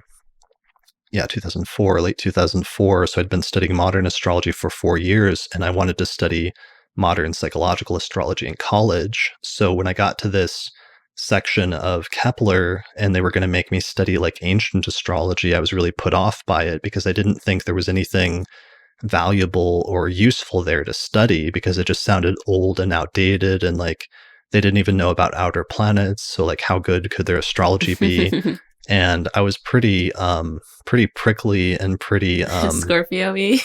Yeah, pretty Scorpio. I was pretty fixed and set in my like opinions at that point, and nothing was going to change that. And so I tried to like protest. We tried to organize a protest to like not have to take this course. And they basically just said, tough, suck it up and take the course. You have no other option. Because that was the other thing now I remember is I was kind of misled because Kepler had a very advanced plan for their curriculum where in the second year you're supposed to take history in the first year, but in the second year you're supposed to be able to start branching off into your specialties.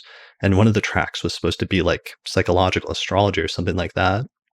But by the time I got there, Kepler had only developed one track, and it was the East-West track that started with this comparison between early Western and early Indian astrology.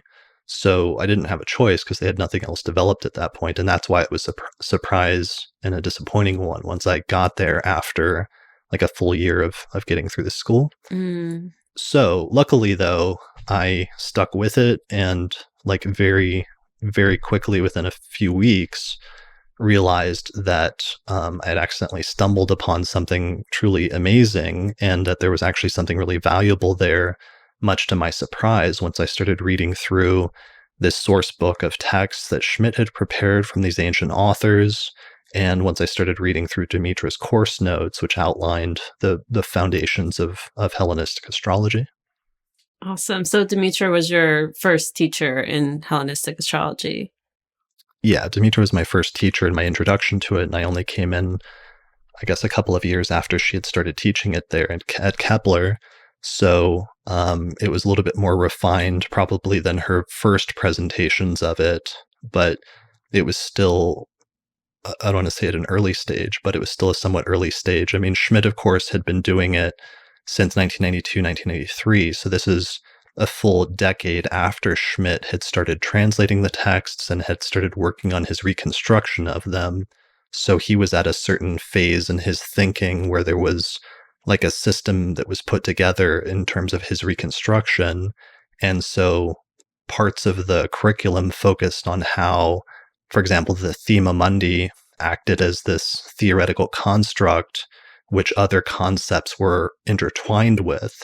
And once you start looking at it that way, one of his arguments is that all of these different pieces of this system fit together too cleanly and too nicely for this to be an accident.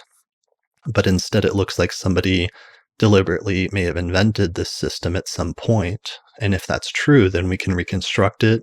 We can understand the foundations of Western astrology, and we can do some really interesting things with that once we have done that. Awesome. And yeah, I just thinking again about the astrology of what was happening around this time. 2002, we had Saturn in Gemini opposite Pluto in Sagittarius. So we had this like Gemini Sag thing going on, which reminds me of like, we're about to enter these eclipses in Gemini and Sag, or we're kind of in them at this point. And yeah, just when you made that note about how like Demetra teaching this course at Kepler was the first time in centuries that astrology was being taught in the school, taught in this way. So, or yeah, especially like traditional astrology. Yeah, and I do want to state that because I don't want to get heckled or attacked for this, but after the revival of Lilly-style horary in the 1980s in the UK, there was an explosion and a flourishing of that type of traditional astrology from the 1980s forward, especially centered in the UK. And Olivia Barclay, who was one of the people that pushed to have Lilly reprinted and made it possible, she founded her own course teaching like traditional approaches to horary astrology, and that had many students who then went on to be major leading astrologers in their own right. And there were people that came out of that like Deborah Holding or John Frawley or eventually Lee Lehman, who got into traditional astrology, and a lot of them were very focused on traditional astrology from that point forward. But it tended to focus more on Renaissance era astrology, because when we talk about traditional astrology, you can basically break it up into three distinct eras. There is the earliest strata of traditional astrology, which is Hellenistic astrology, which is from like the 1st century BCE, where most of the fourfold system of planets, signs, houses, and aspects is fully put into place. So it's like 1st century BCE until like the 7th century, which is the end of the Hellenistic tradition with the fall of the Roman Empire. So that's the first third, let's say, of traditional astrology.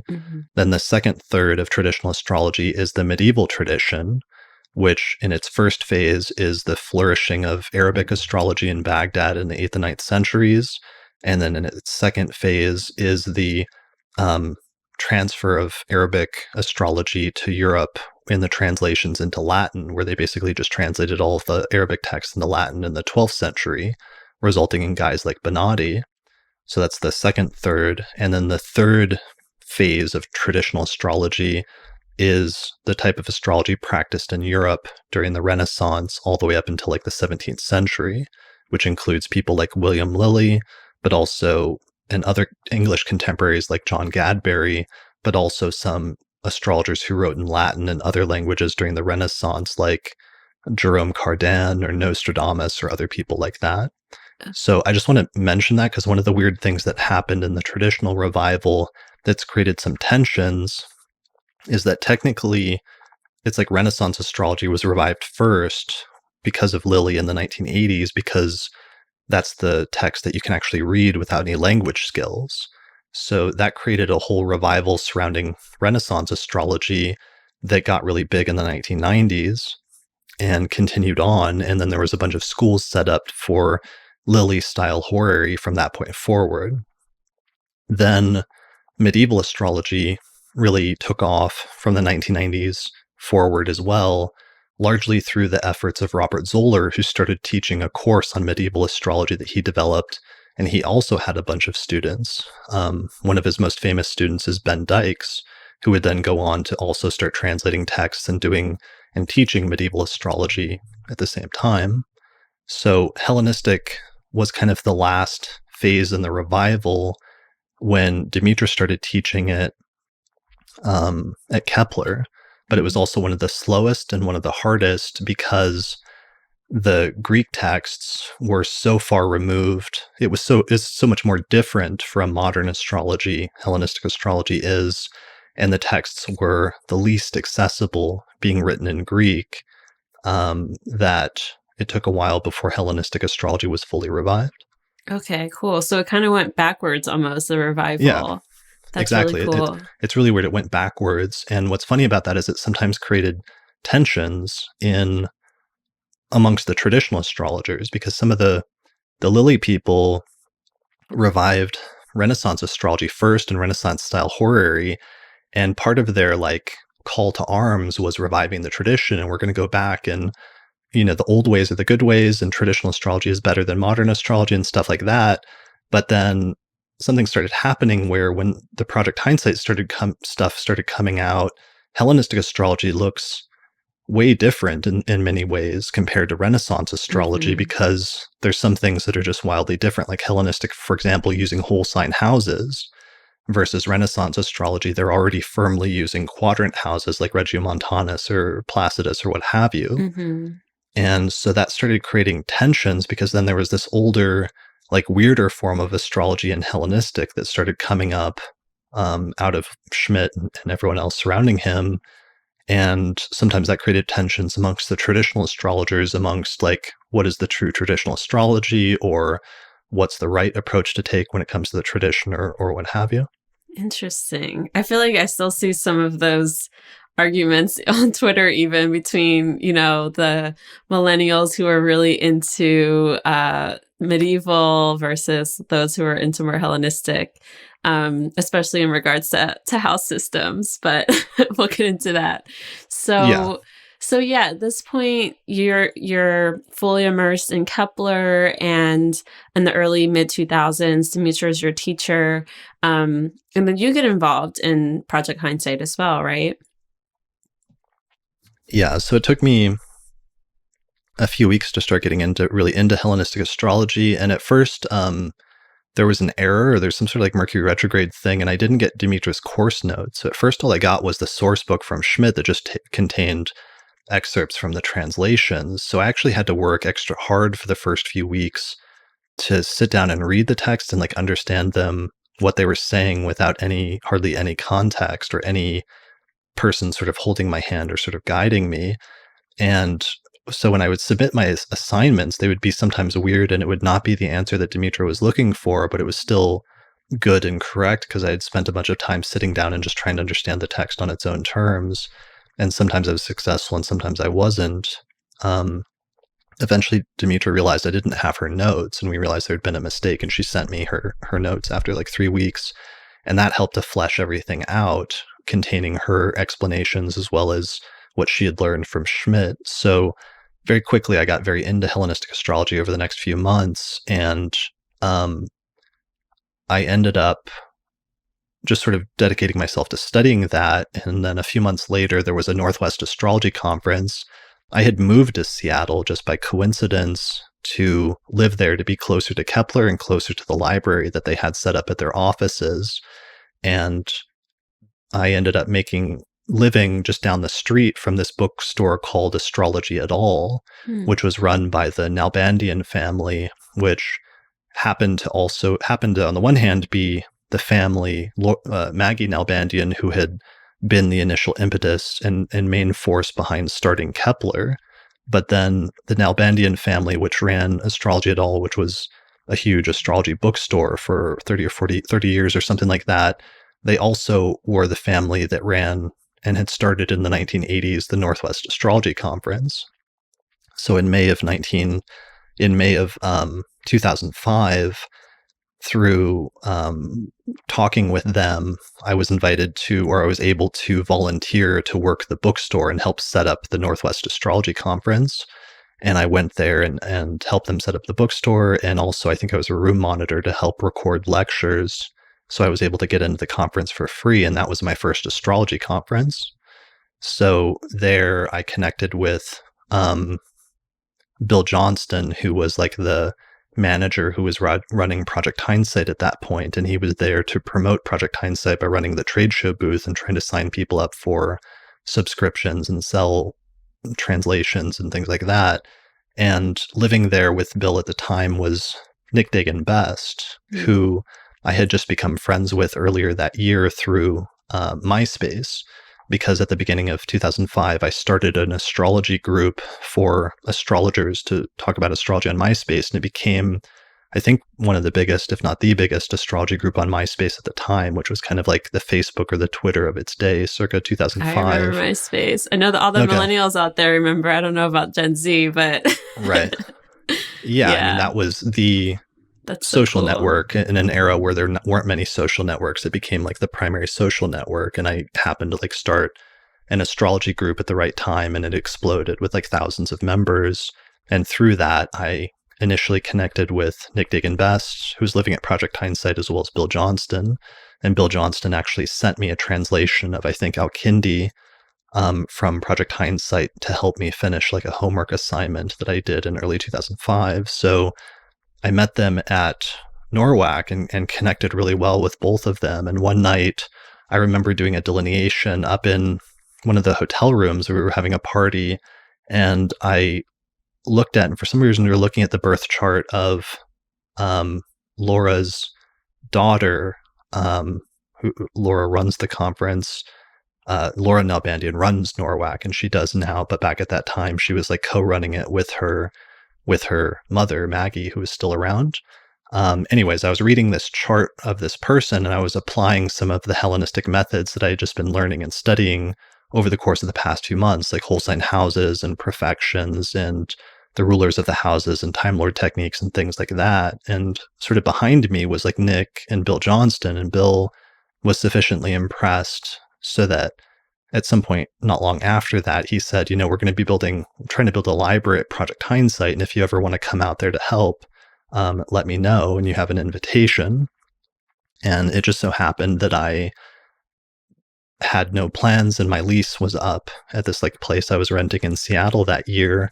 And I didn't know what I was going to do. So I packed up all my stuff that summer, and I moved out to Maryland to live at Project Hindsight in the summer of 2005 for 2 years. Wow. This is like a dream. So what type of work did you do at Project Hindsight? So yeah, it was really weird. I mean, I helped around the place with different things. In terms of my primary job there ended up being, honestly, just doing like bullshit jobs, like shoveling the snow or like, helping with, there was an older gentleman there who used to work at the Library of Congress. He was an old retired librarian who had moved and bought a house down the street from where Project Hindsight was to help them to build this library. And they were going to build the library in his house. And his name was Robert Victor Gross, or another RV. Robert. Yeah, another Robert. The fourth Robert. There's probably other hidden Roberts if I think really hard about it. But yeah, so I was helping RV, who was really old at that point, as one of my main things. And when I got there, we started doing weekly study sessions where we would get together and Schmidt would pull out some texts that he was working on translating or that he was working on trying to understand better or reconstruct. And some of these were like the Antiochus definitions that had to do with different aspect doctrine things and the conditions of bonification and maltreatment. But one of the early work sessions where we would all get together in the living room of this place and sit around a table and go over these texts and look at charts was zodiac releasing. Schmidt was just working out and really starting to understand zodiac releasing when I showed up there. And so understanding the concept of peak periods. And it was like 2005 at this point. And when you applied zodiac releasing to the recent, what was then the still recent 2000 presidential election between Al Gore and George W. Bush, one of the things that you saw really quickly is that Bush had just started like a really eminent level 1 peak period that would last for a couple of decades, starting in 1998, right before he ran for the election, whereas Gore was just ending like a long 30-year peak period in 2001, right after Bush was inaugurated. So it was really clear from that technique alone, if you were to try and call it just with zodiac releasing, who would have become president in 2000. So I was really taken by that technique, and I think we all were at the time, and that became one of the early things that I was studying there. Additionally, when I got to Project Hindsight, it just gave me access to all of the translations that they had done up to that point, because they had done at least a couple dozen translations from Greek and Latin, and they were just like sitting scattered all around Project Hindsight, and you could just sit down and pick up a text and start reading it.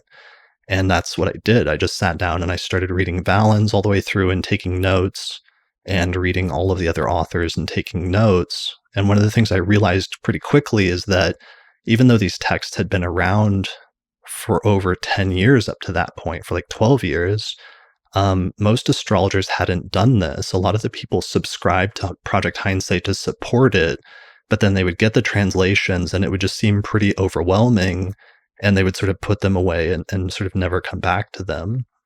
So there was a lot of astrologers that supported Project Hindsight, but there was not a lot that truly sat down with the text and had the sort of skill that was necessary, or the knack for it, to sit down and read the text and understand what it was trying to say. And part of that is the foreignness of it, that it kind of takes an introduction to Hellenistic astrology to orient you. And once you have that introduction, it's easier then to approach the text and understand what it's saying on some level. The other part of it is probably that I do, like, reading comprehension has always been one of my few skills. So for some reason, I have a knack for like sitting down and reading a text and understanding what it's, especially in ancient text. Some reason, you mean Mercury-Saturn conjunction, maybe? Yeah, I think my Mercury-Saturn conjunction really finally came in handy. Yeah. And I could sit down and understand what the text meant. And I realized even amongst some of the people around Project Hindsight, that was kind of unique, because a lot of the time, what ended up happening with Project Hindsight is people would mainly just focus on Schmidt's reconstruction and what Schmidt was saying the text said, instead of reading the text themselves. But as soon as I got there, I started reading the texts and studying and understanding what Schmidt was saying, which was really, really interesting. And he was discovering zodiac releasing and piecing it together, and that was really great work. But then also reading the texts on their own and coming to my own understanding sometimes, and occasionally like that, I would notice a discrepancy between like what Schmidt was saying and what the text said, and I would ask him about that. And I had that luxury for 2 years to be able to, in the mornings, like he would always get up and go have a cigarette, and I would go out and have a cigarette as well, and I would be able to ask him questions. And that was a really good and important process for me during that time. Wow. Yeah, so I couldn't help but pull up the ephemeris and look at, what was happening astrologically, and just thinking about, okay, so the beginning of 2005, we had Saturn in Cancer, your chart ruler in your 6th house. And you said, like, I was just kind of like shoveling snow and kind of just like doing work around there. That kind of speaks to that. But then in July, Saturn moves into your 7th house. And then we start getting, we had the nodes, the North Node was moving through your 3rd house.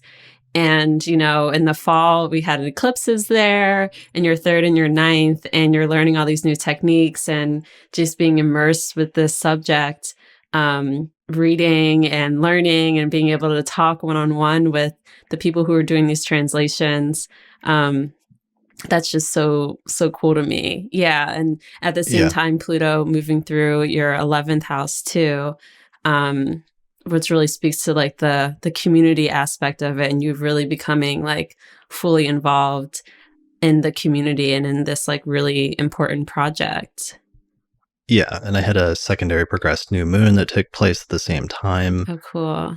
As well, which was pretty big. And yeah, there's a lot of the astrology. There's a peak period in zodiac releasing. I was hitting a major peak period when I went to Project Hindsight, where I went into a level 1 peak period in 1999 for 12 years when I started studying astrology. And then my first level 2 peak, where I was peaking on both levels, was when I discovered Hellenistic astrology and then went to Project Hindsight for that first year or two.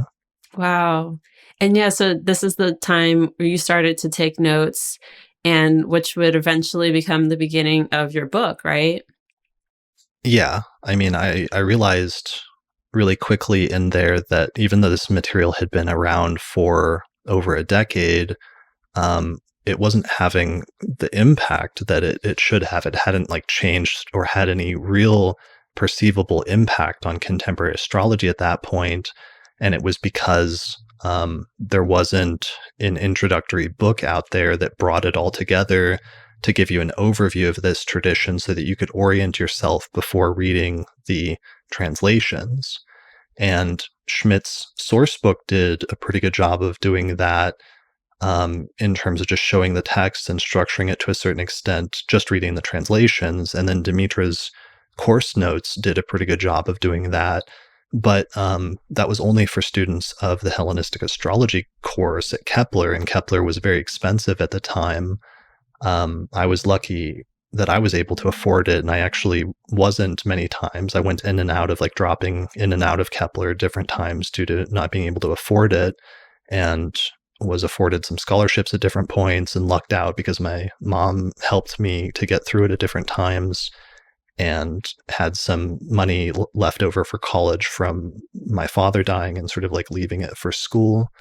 So even me having access to that was kind of like a fluke and like was like very lucky. And a lot of the people that took the courses at Kepler didn't necessarily go on to do like a career in astrology. So I started working on an introductory text on Hellenistic astrology in September of 2006. So after about a year of being at Project Hindsight, I started writing basically my book on Hellenistic astrology, realizing that there needed to be an introduction to it, because even though Schmidt was sort of doing his work, Schmidt's work was always very high level and interesting, but hard to access and was not very accessible. And it always needed that additional thing of, we would always call it like, we'd joke around saying it was like you needed to translate the translator, basically. And that was something sort of people acknowledged around Project Hindsight as being a little necessary to some extent, but it was something that created tensions because Schmidt didn't necessarily appreciate that as a necessity or as something that needed to or should happen, and sometimes created different tensions. Like, for example, Demetra kind of had an embargo on talking about Hellenistic astrology and publishing on it unless given explicit permission by Schmidt. So that's one of the reasons why Demetra held off for years, longer than she necessarily needed to or should have, on publishing a book on Hellenistic astrology, because she didn't have permission from Schmidt because Schmidt wanted to finish reconstructing the entire perfect hypothetical system before releasing anything to the world. And he increasingly started becoming more obsessed with this idea that it was invented by a singular founder and that he was the only person that could recover it and that could correctly piece together Hellenistic astrology. And eventually it sort of turned into this thing that became kind of awkward because he also felt like he was the only person then that had the right to teach that to other people and to sort of like promote it in the way that he had been uniquely up to that point. Wow. Okay. That's wild. Okay. So you start writing your book 10 as it takes about 10 years, right? For you to fully finish? Yeah, I started in September of 2006 and I published it in February of 2017. So it took 10 years to write the book. Wow. Yeah. And I mean, if you're listening to this and you don't already have it, definitely pick up a copy. Like, it's not something you necessarily have to read from, start to finish, like, like most books. But I mean, I use it. It's just an incredible reference, especially if you like already have a good foundation, just to be able to reference it. I mean, of course, if you want to read it from start to finish, be my guest. I'm one of those, again, Mercury and Sag, very nonlinear learner. But it's an incredible text, and I think that all astrologers should have it, just like all astrologers should have an ephemeris. So now we're in, I guess, like modern, not even modern, like now times, the 20 teens, and you get the Astrology Podcast. What is it? The URL kind of like handed to you, and you start putting more and more effort into it, and more people start listening to it, myself included, and a bunch of my peers.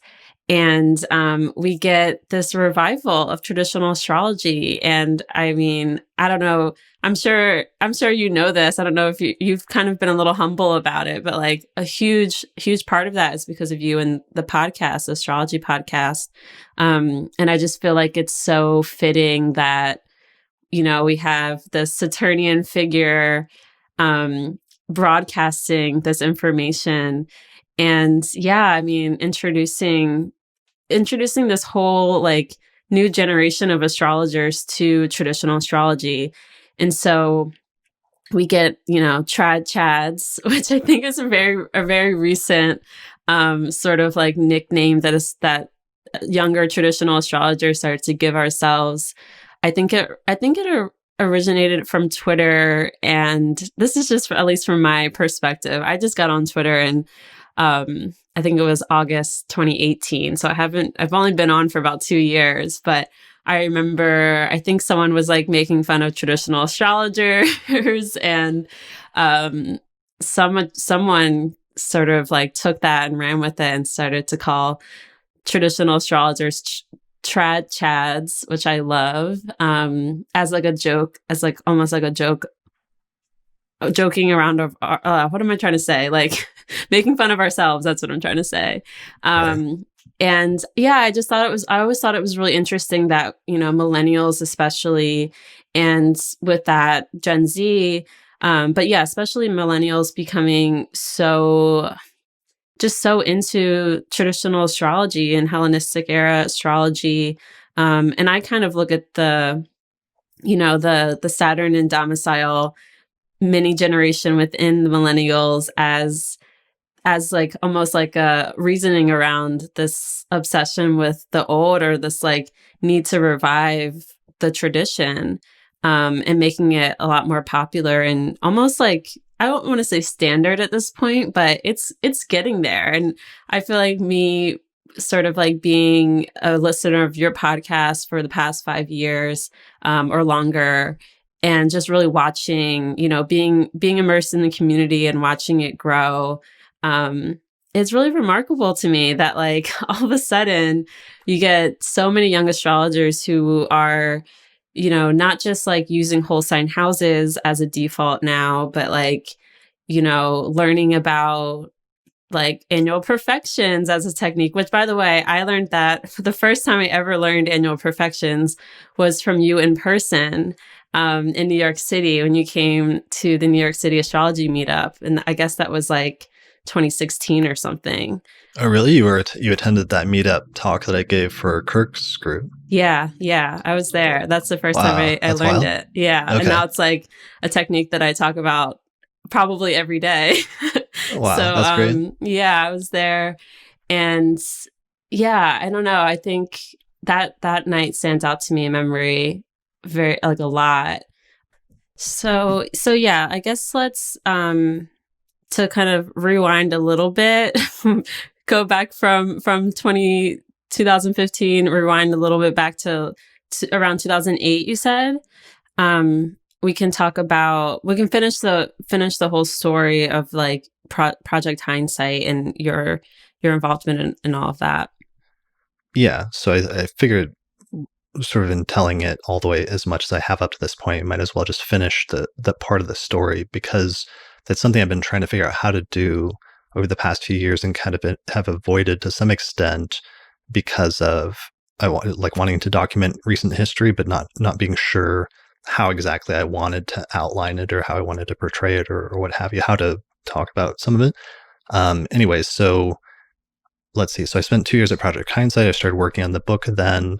Demetra, due to some conflicts at Kepler, left Kepler and stopped teaching the Hellenistic astrology course there. So astrology was no longer being taught there. I started teaching it to students from MySpace, and I started doing consultations during that time while I was still at Project Hindsight, and I started teaching a course on Hellenistic astrology to other like younger astrologers, basically from MySpace. And and I started sort of developing my own views on Hellenistic astrology just based on reading the texts. And Schmidt continued sort of reconstructing things, but sometimes his reconstructions, to me, sometimes were varying or were going much differently from what I understood the text to be saying compared to what he was saying. And sometimes it seemed like his reconstructions of what he thought would make the most sense, he was prioritizing that over what the text actually said. So this famously came about in a thing about the Hermetic lots, where in the text of Paulus Alexandrinus from the 4th century, it says you calculate the lot of spirit like this, and then if you have a day chart, and then if you have a night chart, then you reverse the calculation. And then it says for the lot of Eros, you calculate the lot of Eros like this for a day chart, but for a night chart, you reverse the calculation. And it just says, and the reverse. So it doesn't go on and like keep repeatedly telling you what that means. And Schmidt, when he first looked at this, when you do the calculations like that, it makes some of the lots move very fast and some of the lots move very slow if you like animate them and move them around a chart. And he didn't like that because like conceptually there was just something about that bothered him. And he became convinced that it would make the most sense if you only used the day chart calculations for those lots, because then you wouldn't have these really fast moving lots and these really slow moving lots. Mm-hmm. And then he started reinterpreting the text to mean that, and saying that the original text from the inventor of Hellenistic astrology must have not reversed the calculations. Mm-hmm. And he came up with this whole sort of convoluted logic to justify that, which some people, most of the Project Hindsight followers, not reading the texts themselves, would just follow whatever Schmidt's reconstruction was. But it started creating tensions with me because I was much more interested in like his original way that he pitched the project was more, let's go back and read the original texts, and then we can reconstruct Hellenistic astrology and revive the ancient traditions and everything else. And I was still more on board with like that plan than this increasingly like trying to reconstruct this hypothetical system approach that sometimes meant diverging wildly from them rather than just taking the text for granted and the tradition for granted to the best we could. Mm-hmm. So that started creating tensions between me and Schmidt.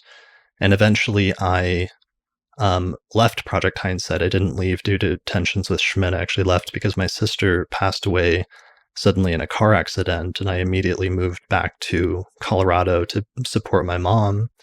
But then over the course of the next year, sort of had this falling out with Schmidt due to a few different things, one of which was he knew I was writing the book on Hellenistic astrology and he didn't really approve. And he also knew I was teaching a course on Hellenistic astrology and didn't like that I was teaching other people about Hellenistic astrology at that point, because Demetra was the only person he'd given permission to do so up to that point. So those two things and a couple of other things led to a major falling out. I initially tried to start like a community translation project, because one of the things I became concerned about was that Schmidt wasn't publishing translations like he used to.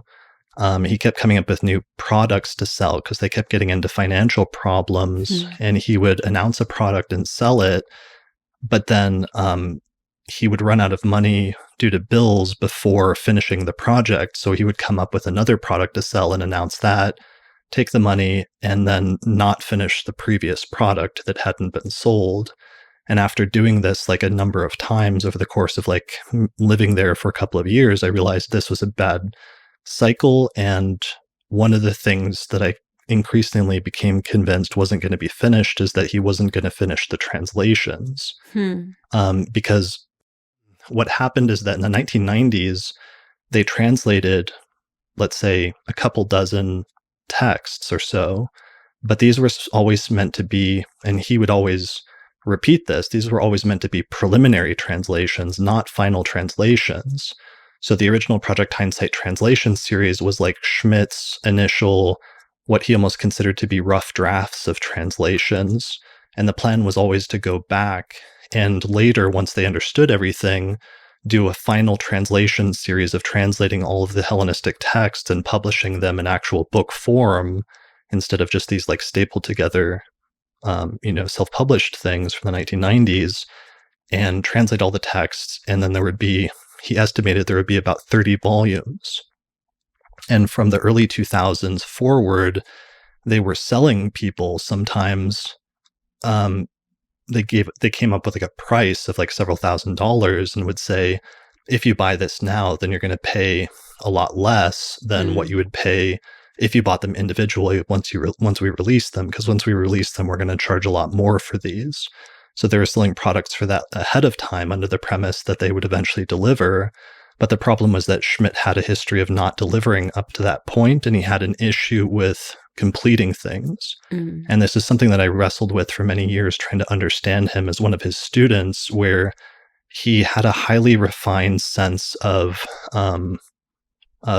criticism, of being able to look at something and see the cracks in it. And most of the time, that was being sort of projected outwards in sometimes a very positive and constructive way, in that he was able to see the errors in other scholars' translations. Like, for example, when he was looking at David Pingree's work, he would constantly complain about Pingree misunderstanding certain Hellenistic astrologers like Valens or other people in his critical editions. But Schmidt also turned that criticism, I think, sometimes inward on himself, so that his things were never good enough. So he'd never release something unless it was perfect. But the problem was that, like, as anybody knows who's ever written anything, it's very hard to ever reach a state of perfection on something. There's a certain point where you just have to let it go. Like, you just have to put it out. And if you have to issue corrections later or something, then do that. But if you wait until it's perfect, then there's a danger it will never be released. So I increasingly became convinced that he wasn't going to be able to finish and deliver on the final translation series. And he was letting all of the preliminary translations go out of print because he was embarrassed by them, and he considered them to have a lot of errors and to be very amateur and not represent his current thinking on Hellenistic astrology.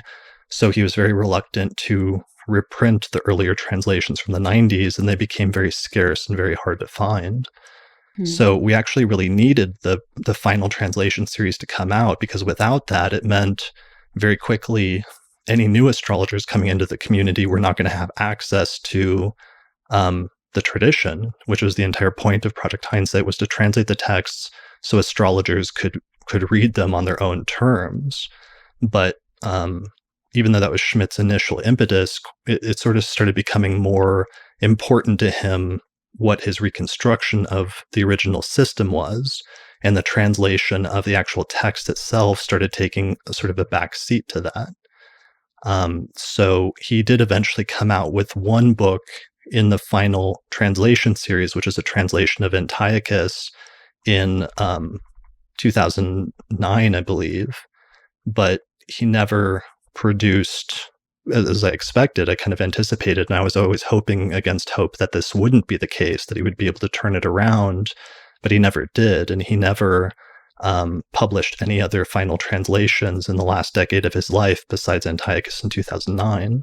So he had a huge amount of potential and skill and knowledge, but something happened where he sort of had trouble finishing things, basically, was his great sort of issue. And that sort of, it didn't end up hitting the high sort of aspiration that he had, even though he otherwise was very successful in influencing the tradition through launching Project Hindsight. Wow. Yeah. And then he passed away, like unexpectedly, right? Yeah, so I hadn't been in touch with him for many years after my falling out with him. But he, a couple of years now, 2 years ago in November of 2018, it suddenly went out that he was in the hospital and he was sick and he had, I think, cancer or something like that. And he went into the hospital like when Mercury stationed retrograde in like November a couple of years ago. And then 3 weeks later, when Mercury stationed direct, he passed away in December. Wow. So he ended up passing away.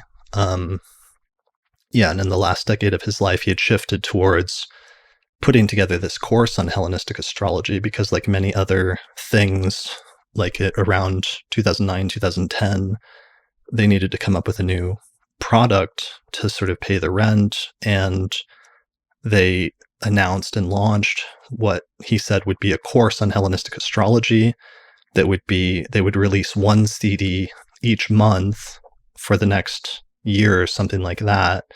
And it would be like $3,000, or they're charging like what was a pretty astronomical amount at that time. And then they announced it and took a bunch of the money, but then they went silent for like a year. And then a year later, he finally released one CD, and then they went silent again. And then I think a few years later, they may have released one or two other CDs, but I don't think he got more than 4 CDs into what was supposed to be a 12 CD full course on Hellenistic astrology by the time he suddenly passed away in 2018.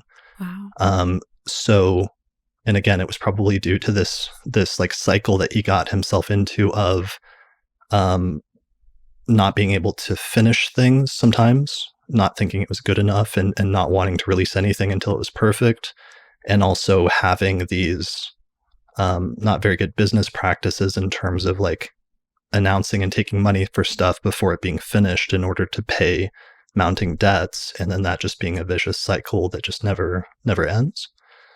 So I realize getting into all that is like tricky and sounds weird, but it's hard because I've been trying to figure out how to talk about the history of this whole thing with Project Hindsight and the revival of traditional astrology and how it's come about, and wanting to, on the one hand, give credit to and show my admiration for some of the people that played such a huge pivotal role in doing that, and wanting to do that on the one hand, and then on the other hand, talk about some of the things that went wrong or the things that didn't go right, or why, for example, I became the guy to release the first like major book on Hellenistic astrology for the most part, and then Demetra releasing hers, I think, a year later, versus, why wasn't Schmidt the one that became the Hellenistic astrology guy, 10 years ago or something like that? Why doesn't Schmidt have the book out? Because in some ways he could have or should have, and there were just reasons for that. So it's been a very delicate thing for me over the past few years of trying to figure out how to talk about that and how to find a balance between not completely of giving credit and also recognizing sometimes shortcomings and not doing too much of one or the other, but just trying to tell the history as accurately as I could. Mm-hmm. Yeah, well, I appreciate you taking the time to do that on the show because, yeah, it is so important to know the history and the lineage. And I didn't know about, like, I knew about Project Hindsight a little bit, but getting into like all of it, it's just, it's a treat for me, and I think all of our listeners too, to really like, yeah, understand how we got to where we are today. So yeah, to kind Yeah. of fast forward again, or did you have something else to say about that? I just want to say, and that was part of the reasons I was willing to and wanted to, even though I had some trepidation, like having this talk with you. And we talked about that a little bit, and me saying I didn't want to go into too much on some things, but it's because I know occasionally it's like there's people that'll find Hellenistic astrology through me, or I know there are younger astrologers getting into it. And sometimes they have that excitement when they discover some of the earlier stuff from Project Hindsight and everything else, which I think is good. And there's pieces of that that are really beautiful and interesting and should be looked into and researched and understood. But there's also just a cautionary tale that I feel sometimes like an obligation as somebody who was there and witnessed it to give some warning of just being careful, because there are also sometimes some downsides, and there are also sometimes some weird stuff. And I feel weird sometimes introducing people to Hellenistic astrology, especially 10 years ago, and not giving them that warning, and sometimes seeing them get into trouble or seeing them sign up for products that they never receive, and then feeling like a jerk if I didn't warn them in some way. Yeah, that makes a lot of sense. Yeah, I think it's a really good lesson of like, don't let perfect be the enemy of good. Yeah. Which I was tweeting about in regards to Biden winning this past weekend. But yeah, I mean, it's a similar thing. Like, you know, I mean, my chart ruler is in Virgo. I know what it's like to be a perfectionist, but Right. yeah, it's just one of those things. Like, I mean, you know, I guess everything happened in the time that I was supposed to, and you and Dimitri's books coming out over the past 3 years. But Yeah. yeah, I don't I mean, know. because Just thinking about it just, like, go ahead. sorry, I had It just some ties Zoom into some of issues. those, ideas of lineage that we had talked about earlier, and the importance of lineage in terms of giving credit to your teachers sometimes, Hmm. and giving respect to them, and acknowledging the weird circuitous path that astrology has taken to get to you, and how you got there, and who you learned it from, and some of the different sources that have influenced you. Because ultimately, whoever you learned it from, your approach often ends up being a synthesis of some of your primary teachers, you know, whether they were living teachers that you received that transmission from directly, or whether they were, you know, people that have been dead for centuries now that you just learned from reading their books or something like that. But Yeah. that idea of lineage is really tricky, and it's interesting to reflect on also nowadays in terms of, or it's been interesting for me to experience then in the reverse over the past 10 years, now that I have students or people that I've influenced, and sometimes occasionally understanding as I get older some of the same feelings that Schmidt had sometimes, where you see a student learn something from you, and one of the impulse as a student, which is sometimes okay and it's natural, is to want to turn around and teach other people something that you just learned. And Dimitri always told me that sometimes it's only once you try to teach somebody else something that you really understand how much you know and how much you don't know, and that becomes a natural part of the process of learning, is also teaching. Hmm. But also sometimes, and there's a version of that as a teacher where sometimes you feel great seeing your students go on and succeed you, and then there's also sometimes a feeling sometimes of the opposite, especially if you feel like somebody's turning around and you see your words coming out of somebody else's mouth, where you feel awkward about that sometimes. Hmm. And it's an interesting tension. And I see this sometimes in other teacher student relationships or other lineages in the astrological tradition, of just the passing down, not just of techniques, but also sometimes the way to phrase and the way to interpret certain things. And that being unique to a certain school or unique to a certain teacher. And there's a lot of just interesting things that are associated with that. Yeah, definitely. And I've been thinking about this a ton because I'm working on developing my first course, which is just wild to even think about. But yeah, I mean, because I always say, like, I'm self-taught, but like, what does that really even mean? Because when Mhm. I say that, I mean, I didn't have like a teacher. I didn't have someone that was like teaching me directly. I never took a course or anything like that. But at the same time, I have tons of teachers, and I always will cite like the Astrology Podcast, you, Kelly, Austin, as some of my main teachers. And I think there's a ton of us younger astrologers who would agree with that, who relate to that. And then you're thinking about all the books that I've read, and the conferences and the webinars I've attended, and the lectures I've purchased. It's like I've had so many teachers. They just weren't teaching me. They didn't know they were teaching me. Mhm. Just like, you didn't know that I was there at that meetup in New York City years ago, learning annual perfection. So yeah, I think, it's really important, in my opinion, to cite your teacher, cite your sources.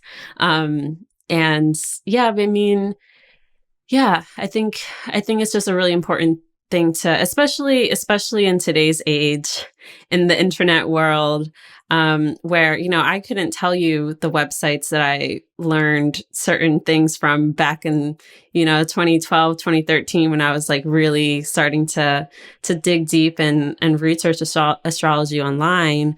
But I think and it's like, I don't know where those people got their information either. And so I think, especially now that as there's more and more young people getting into astrology, it feels like more than ever. I think it's just super important for people to know where their information's coming from. And, that it's not just some person who had a blog and decided to mix a couple things together in their mind, and which is okay for sure, but you want to know where that came from. And then yeah, so like fast forwarding again, we get this like revival of traditional astrology that is Right. really just happening over these past couple years, right?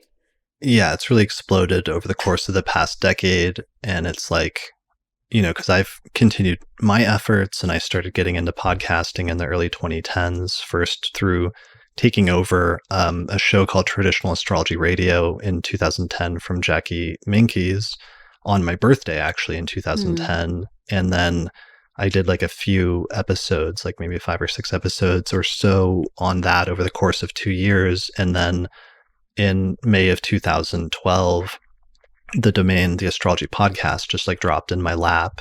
Another astrologer had owned it and dropped it and stopped paying for it. So I bought it and I emailed him because I actually knew him. It was Jeffrey Kirshner from Astrology.com, owned the astrologypodcast.com before I did, but it was just a domain. And I asked him if it was cool if I used it. And he said, yeah, I've had it for years and just never done anything with Mm. it. So go nuts. So then I started the Astrology Podcast because my own approach, ironically, even though I'm the Hellenistic guy, I was a little uncomfortable just doing a show that was restricted to traditional astrology because my own approach was a blend of Hellenistic and medieval and Renaissance and modern astrology. And I wanted to be able to talk about the entire astrological tradition because I think there's good pieces that you can take from all of the different approaches. And my approach has always been to just want to take the best pieces from each approach and synthesize them together into something that works and makes the most sense for me. And starting the Astrology Podcast, part of the goal was to be able to talk about everything and not be restricted to just traditional. So I started that in 2012, and then I finished the book finally in 2016 and 2017. And during that time, I saw this post on Reddit, on the astrology subreddit, a couple weeks ago, where somebody said, like the gist of it was basically like, is it Chris Brennan's fault that everybody's using whole sign houses at this point due to the Astrology Podcast?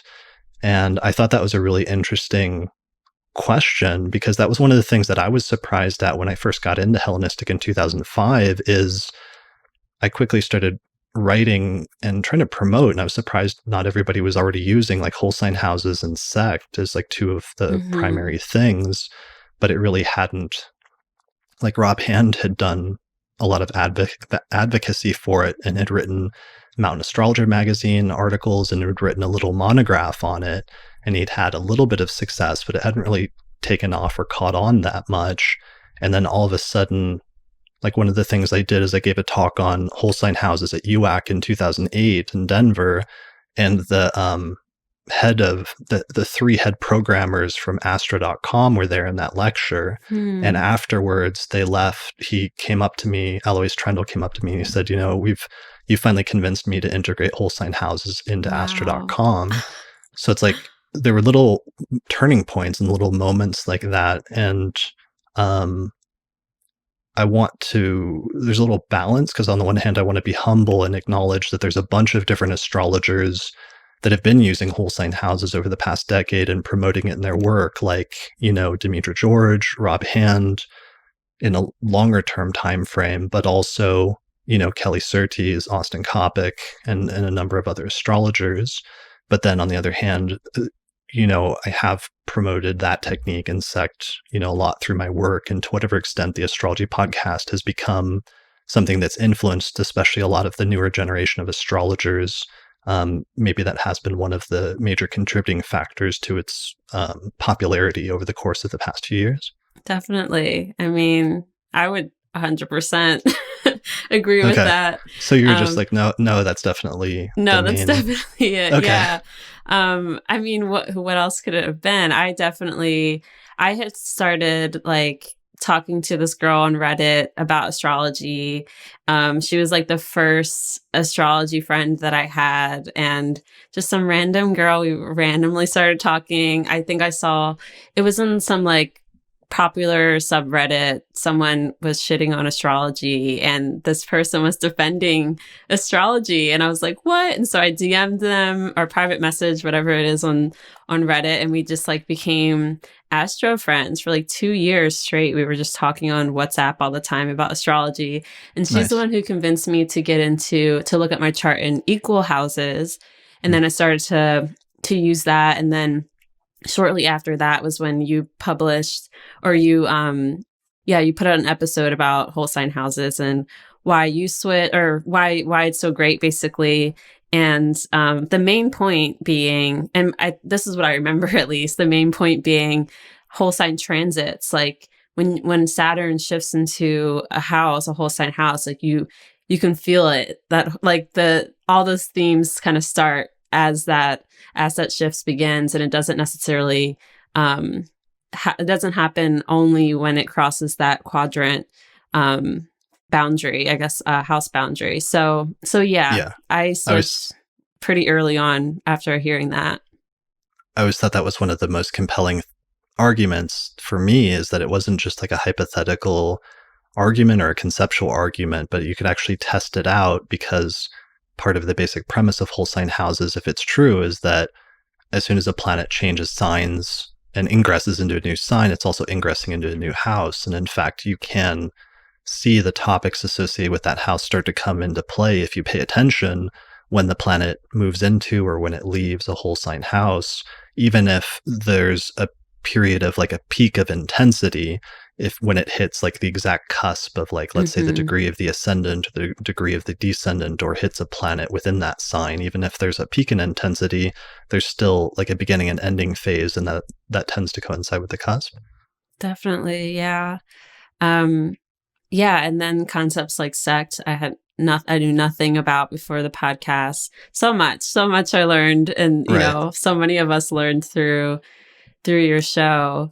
But that's been weird for me. I'm still wrestling with this, because I'm still saying all of the same things, honestly, that I've been saying since I was in my early 20s at Project Hindsight. I was like 20 years old when I showed up to Project Hindsight in 2005, and was writing blog articles about whole sign houses and sect and what they mean and how to use them and why it's great and why everybody should be using these concepts.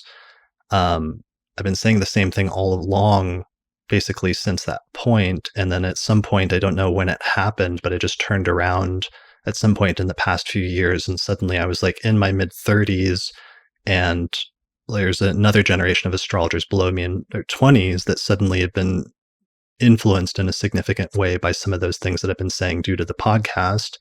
And it's been a weird thing that I'm still getting used to, and I don't fully understand this whole passage of time thing in terms of how that's worked out. So it's still something I'm getting used to. Yeah. I mean, it must be pretty cool. I guess as you continue to get used to it, I can't help but think about how like this whole sort of journey has been since like basically Saturn moving through the top part of your chart. And now at the end of this year, it finally enters your first house for good. And you like starting almost like this new Saturn journey because was it 2005 when Saturn entered Leo and hit your seventh house. And since then it's just been like moving through the top part of your chart. And I guess at this point now you're really starting to see like the fruits of all of that labor and how it's been really influencing a whole generation or more, like, you know, multiple generations of young astrologers. So yeah, I bet that's pretty cool.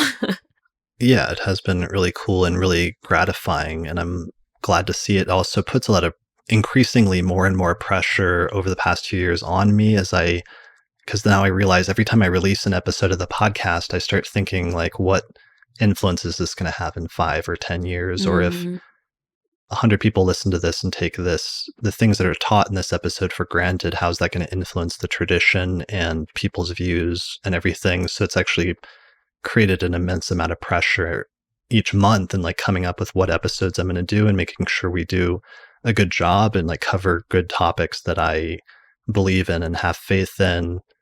And occasionally even like side effects, like one of the side effects that I didn't anticipate and expect was, well, it's not just due to the podcast, but the revival of astrological magic for something, which is something Austin's championed and something I've had him on the podcast to talk about, and him and his wife, Caitlin Kopic, have had a huge role in spurring the revival, even though there was already a pre-existing thing with like Christopher Warnock and others doing astrological magic for a while. In the past few years, it's suddenly taken off, and wondering at one point, like what role like the Astrology Podcast had in helping to promote that indirectly, even though astrological magic's not something I do. So that was an interesting instance again of something that was an unexpected indirect like impact of just featuring certain things on a regular basis. That's so true. Yeah. Yeah.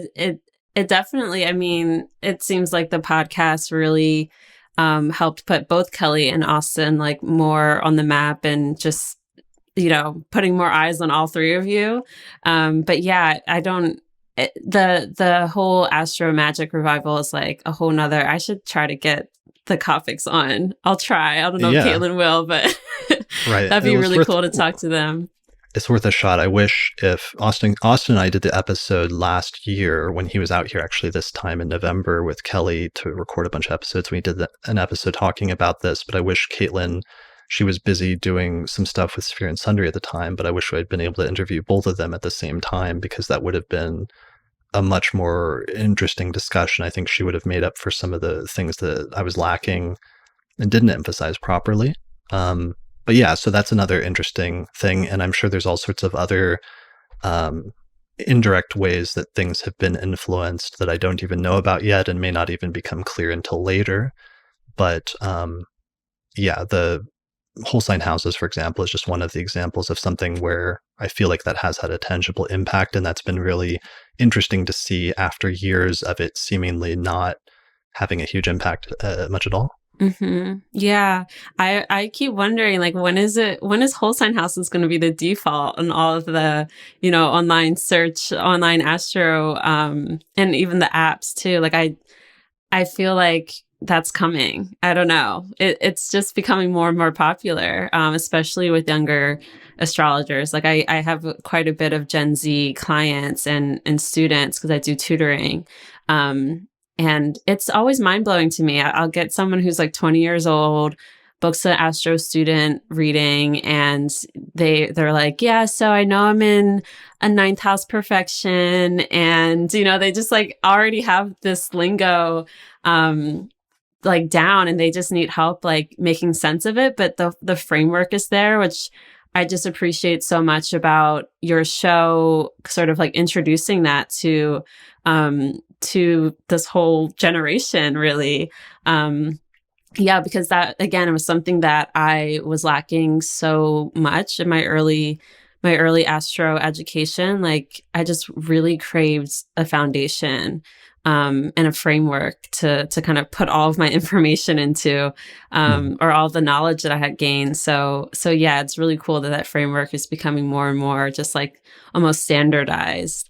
And it's going to be cool to see, the next 5, 10, 15 years, like what happens with astrology. And yeah, I guess to sort of like close out, let's talk about that. Like, how do you see the future of astrology and the ways that things are shifting in terms of how we're learning, how we're gathering this knowledge, and then also passing it on to other students?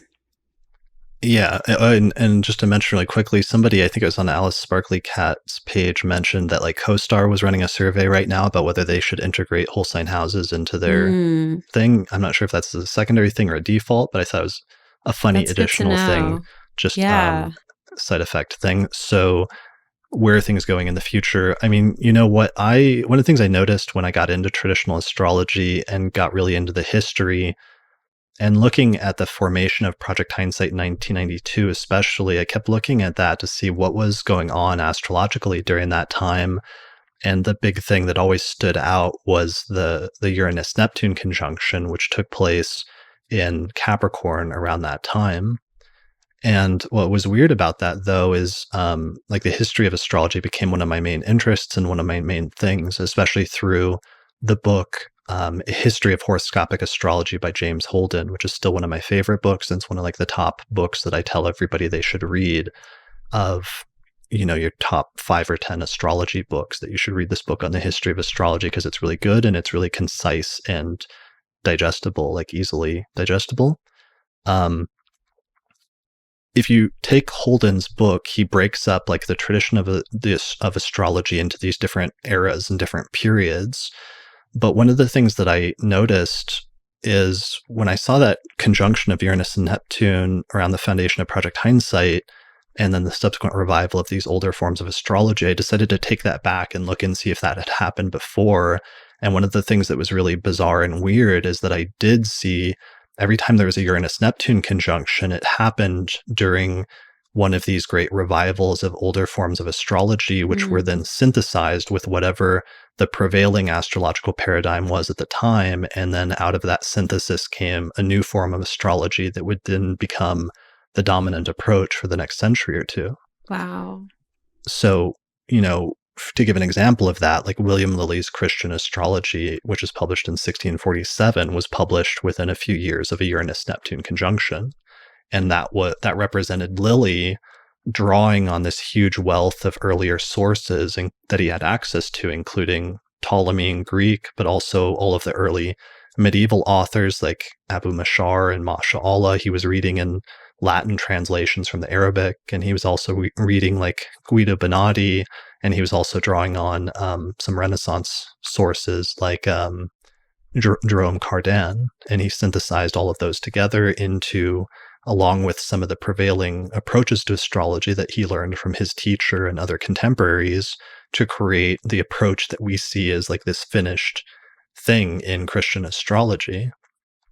But if you take it back, that conjunction, it keeps occurring like that at different times. There was also one in the Arabic period around the year 800 when they were having that great translation project in Baghdad, where they were translating texts from Greek and from Sanskrit and other languages. And then they created that new synthesis of astrology in Arabic.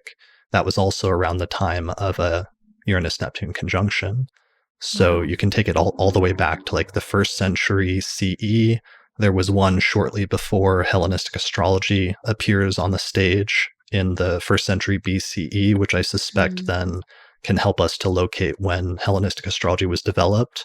And it goes all the way back to like the 7th century BCE, when they started this 8th century long project to observe and to write down astronomical developments that lasted for like 800 years. There was a conjunction at that time, right when it started.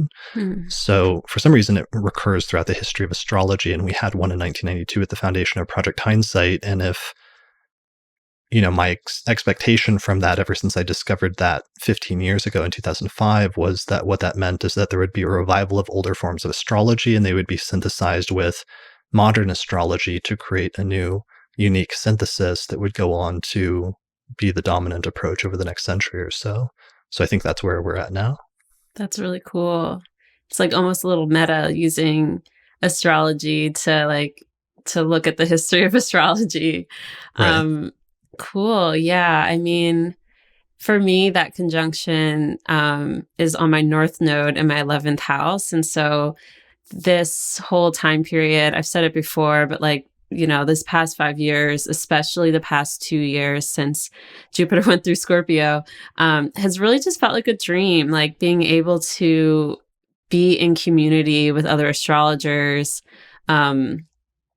Just like it just truly doesn't really feel real in a lot of ways.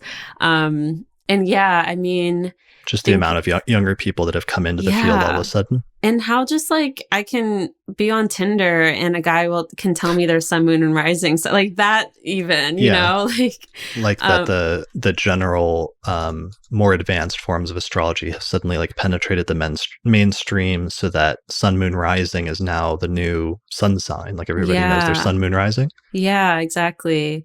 And it happened so quickly. And I just remember like back in 2012, 2013, when I was like, even back when I was, 8, 9, 10 years old, and talking about, oh, well, he's an Aries, so you would be really compatible with him. Like I was the freak, and, I was made fun of for that. And even in college, when I was like starting to really study, I would be at parties. That's all I would do is do chart readings for people and ask people about their charts, and no one knew what the hell I was talking about. And just now being so immersed in community with other young astrologers, especially, it just doesn't really feel real. It's really a dream. That's like what I dreamed of when I was, just 5 years ago.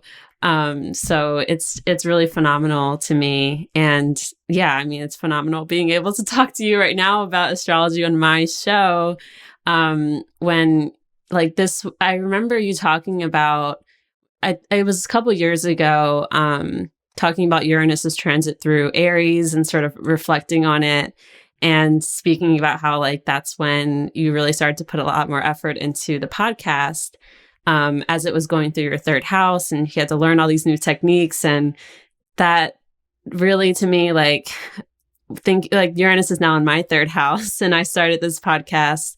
And so it just feels like this nice, I don't know, mirroring almost of that. And yeah, I mean, you also, I think it was, the Uranus station in August, Uranus stationed retrograde, and it was the weekend of the Fresh Voices Summit, and you had messaged me and asked me about my microphone and the direction it was facing, and just those little things. I don't know. It's really cool to I just remember thinking back in 2015, listening to your show, one day I want to be on that show. And now we're sitting here, we've done that. Now you're on my show. It just feels really cool. And I can't wait to see what more astrologers are doing, and the younger astrologers. There's 19, 20-year-olds who are so brilliant and smart. And I just can't wait to see how this medium continues to grow and flourish, and what's to come. I can't even imagine what's to come, because now it's TikTok's all of a sudden a thing, and we have our friend Marin is pretty big on TikTok now. It's 500,000 subscribers or something like that. Yeah, no big deal, right? And she's just got retweeted by, what was it, Ben Shapiro or something? About her predictions of I don't know if that's going to be the highlight of her career, but probably not. She has a way longer career to go, but yeah, it's just really cool. And Yeah, thank you so much for taking the time to like walk through this literally the whole history with me. Yeah, I really appreciate it. Yeah, thanks for having me on and thanks for giving me the opportunity to talk about some of this stuff because I've wanted to for a while, but it's hard to know how to tell different stories carefully and respectfully and also just within the context of our own. It sort of feels appropriate in the sense of how you've talked about the influence I've had on you and that in a sense of lineage in some ways, and then me talking about my own lineage, and then whoever listens to us coming after 10 or 20 years from now, and however they'll be influenced by whatever discussions we've had. In that way, we've formed our own sort of link in the chain of the tradition to keep passing on this thing that's been around for thousands of years. And yeah, thanks for helping me to complete part of that journey. Awesome. Yeah. Are you like working on anything right now? Obviously, you just spent a whole decade working on a book, but yeah, is there anything coming up for you at all? Yeah, I mean, I'm going to keep doing the podcast, and that's the biggest thing is just the struggle of producing the 4 episodes each month plus 2 bonus episodes, which suddenly Hmm. has turned into like I'm teaching a free public course on astrology every Yeah. month. And that's kind of what it's become, which is a big burden and takes up most of my time. But I would also like to write a shorter like introduction to Hellenistic astrology, and that's one of my plans. There's also some other works I'd like to do at some point about electional astrology, possibly with Lisa, because that's been a major part of my focus over the past 10 years. And then also just something at some point, I feel like I was supposed to give a workshop. I talked Austin and Kelly into giving a workshop with me on synthesizing modern and ancient astrology at what was supposed to be the in-person conference at ESAR. And that was going to be a Hmm. big deal this year, but then that conference fell through due to the pandemic. But I still see that as one of my things to complete as part of my work is I keep speculating that that's what's going to happen, but then I realized looking around at some point that I actually might need to do that and actually lead the way a little bit on that, which is part of what I'm doing with the podcast. And I'm already Hmm. kind of leading by example in demonstrating my synthesis of modern and ancient astrology all the time. And that's probably the biggest legacy of the podcast, or will be to some extent. But if I could at some point, I'd like to write a book synthesizing modern and ancient astrology. I think that would be a good thing to do. But the 10-year book that left me with wanting to have a long break after Yeah, getting the one out in 2017. So I've kind of been put off writing for a while, but hopefully I can get back into that space at some point. definitely. I can't help but think about the fact that next summer there's going to be an eclipse on the ruler of your ninth house. So I'm like, oh, what's Chris going to be publishing over the next year or so? Mm, right. Yeah. Well, I've also gotten a couple things. It's in my 11th house in Sagittarius. And sometimes when I have stuff go through there, like group stuff, organizational stuff starts happening. Like I remember, I think it was one of my perfection years when the 11th was activated that I became like the president of the Association for Young Astrologers or something like that. Um, and I've already seen with the eclipse energy shifting in there and the nodes having shifted in there, there's been opportunities to become involved in organizations again. But I got kind of burnt out with doing organizational stuff 10 years ago. So I'm currently trying to avoid the responsibility of that, but we'll see if I'm successful for much longer. Yeah, I mean, honestly, we need it. Like I've been considering it too, even though I'm way too busy. But I'm Mm, just thinking about how like there is a need for more millennials in these organizations and in the in like whatever it's called, the boards and the committees in these organizations. And yeah, I mean, even if it's not you, maybe you can suggest some folks. But right. I'm excited. I'm excited to see the new things that you're coming out with and things that are brewing for you. And of course, the podcast. Always excited for a new episode of the podcast. So yeah, with that, I guess we can let people know how to find out more info about you, the book, the podcast, all of that. If for some reason someone doesn't know already. Yeah, so you can just either do a Google search for the Astrology Podcast or find it at theastrologypodcast.com. You can search that in iTunes or pretty much anywhere else and find it. The book is titled The Hellenistic Astrology, The Study of Fate and Fortune, and usually Amazon or Barnes & Noble is the best way to buy that online. And you can find me on Twitter at ChrisBrennan7. Awesome. Thank you so much, Chris. Yeah, thanks a lot for having me. This was a lot of fun.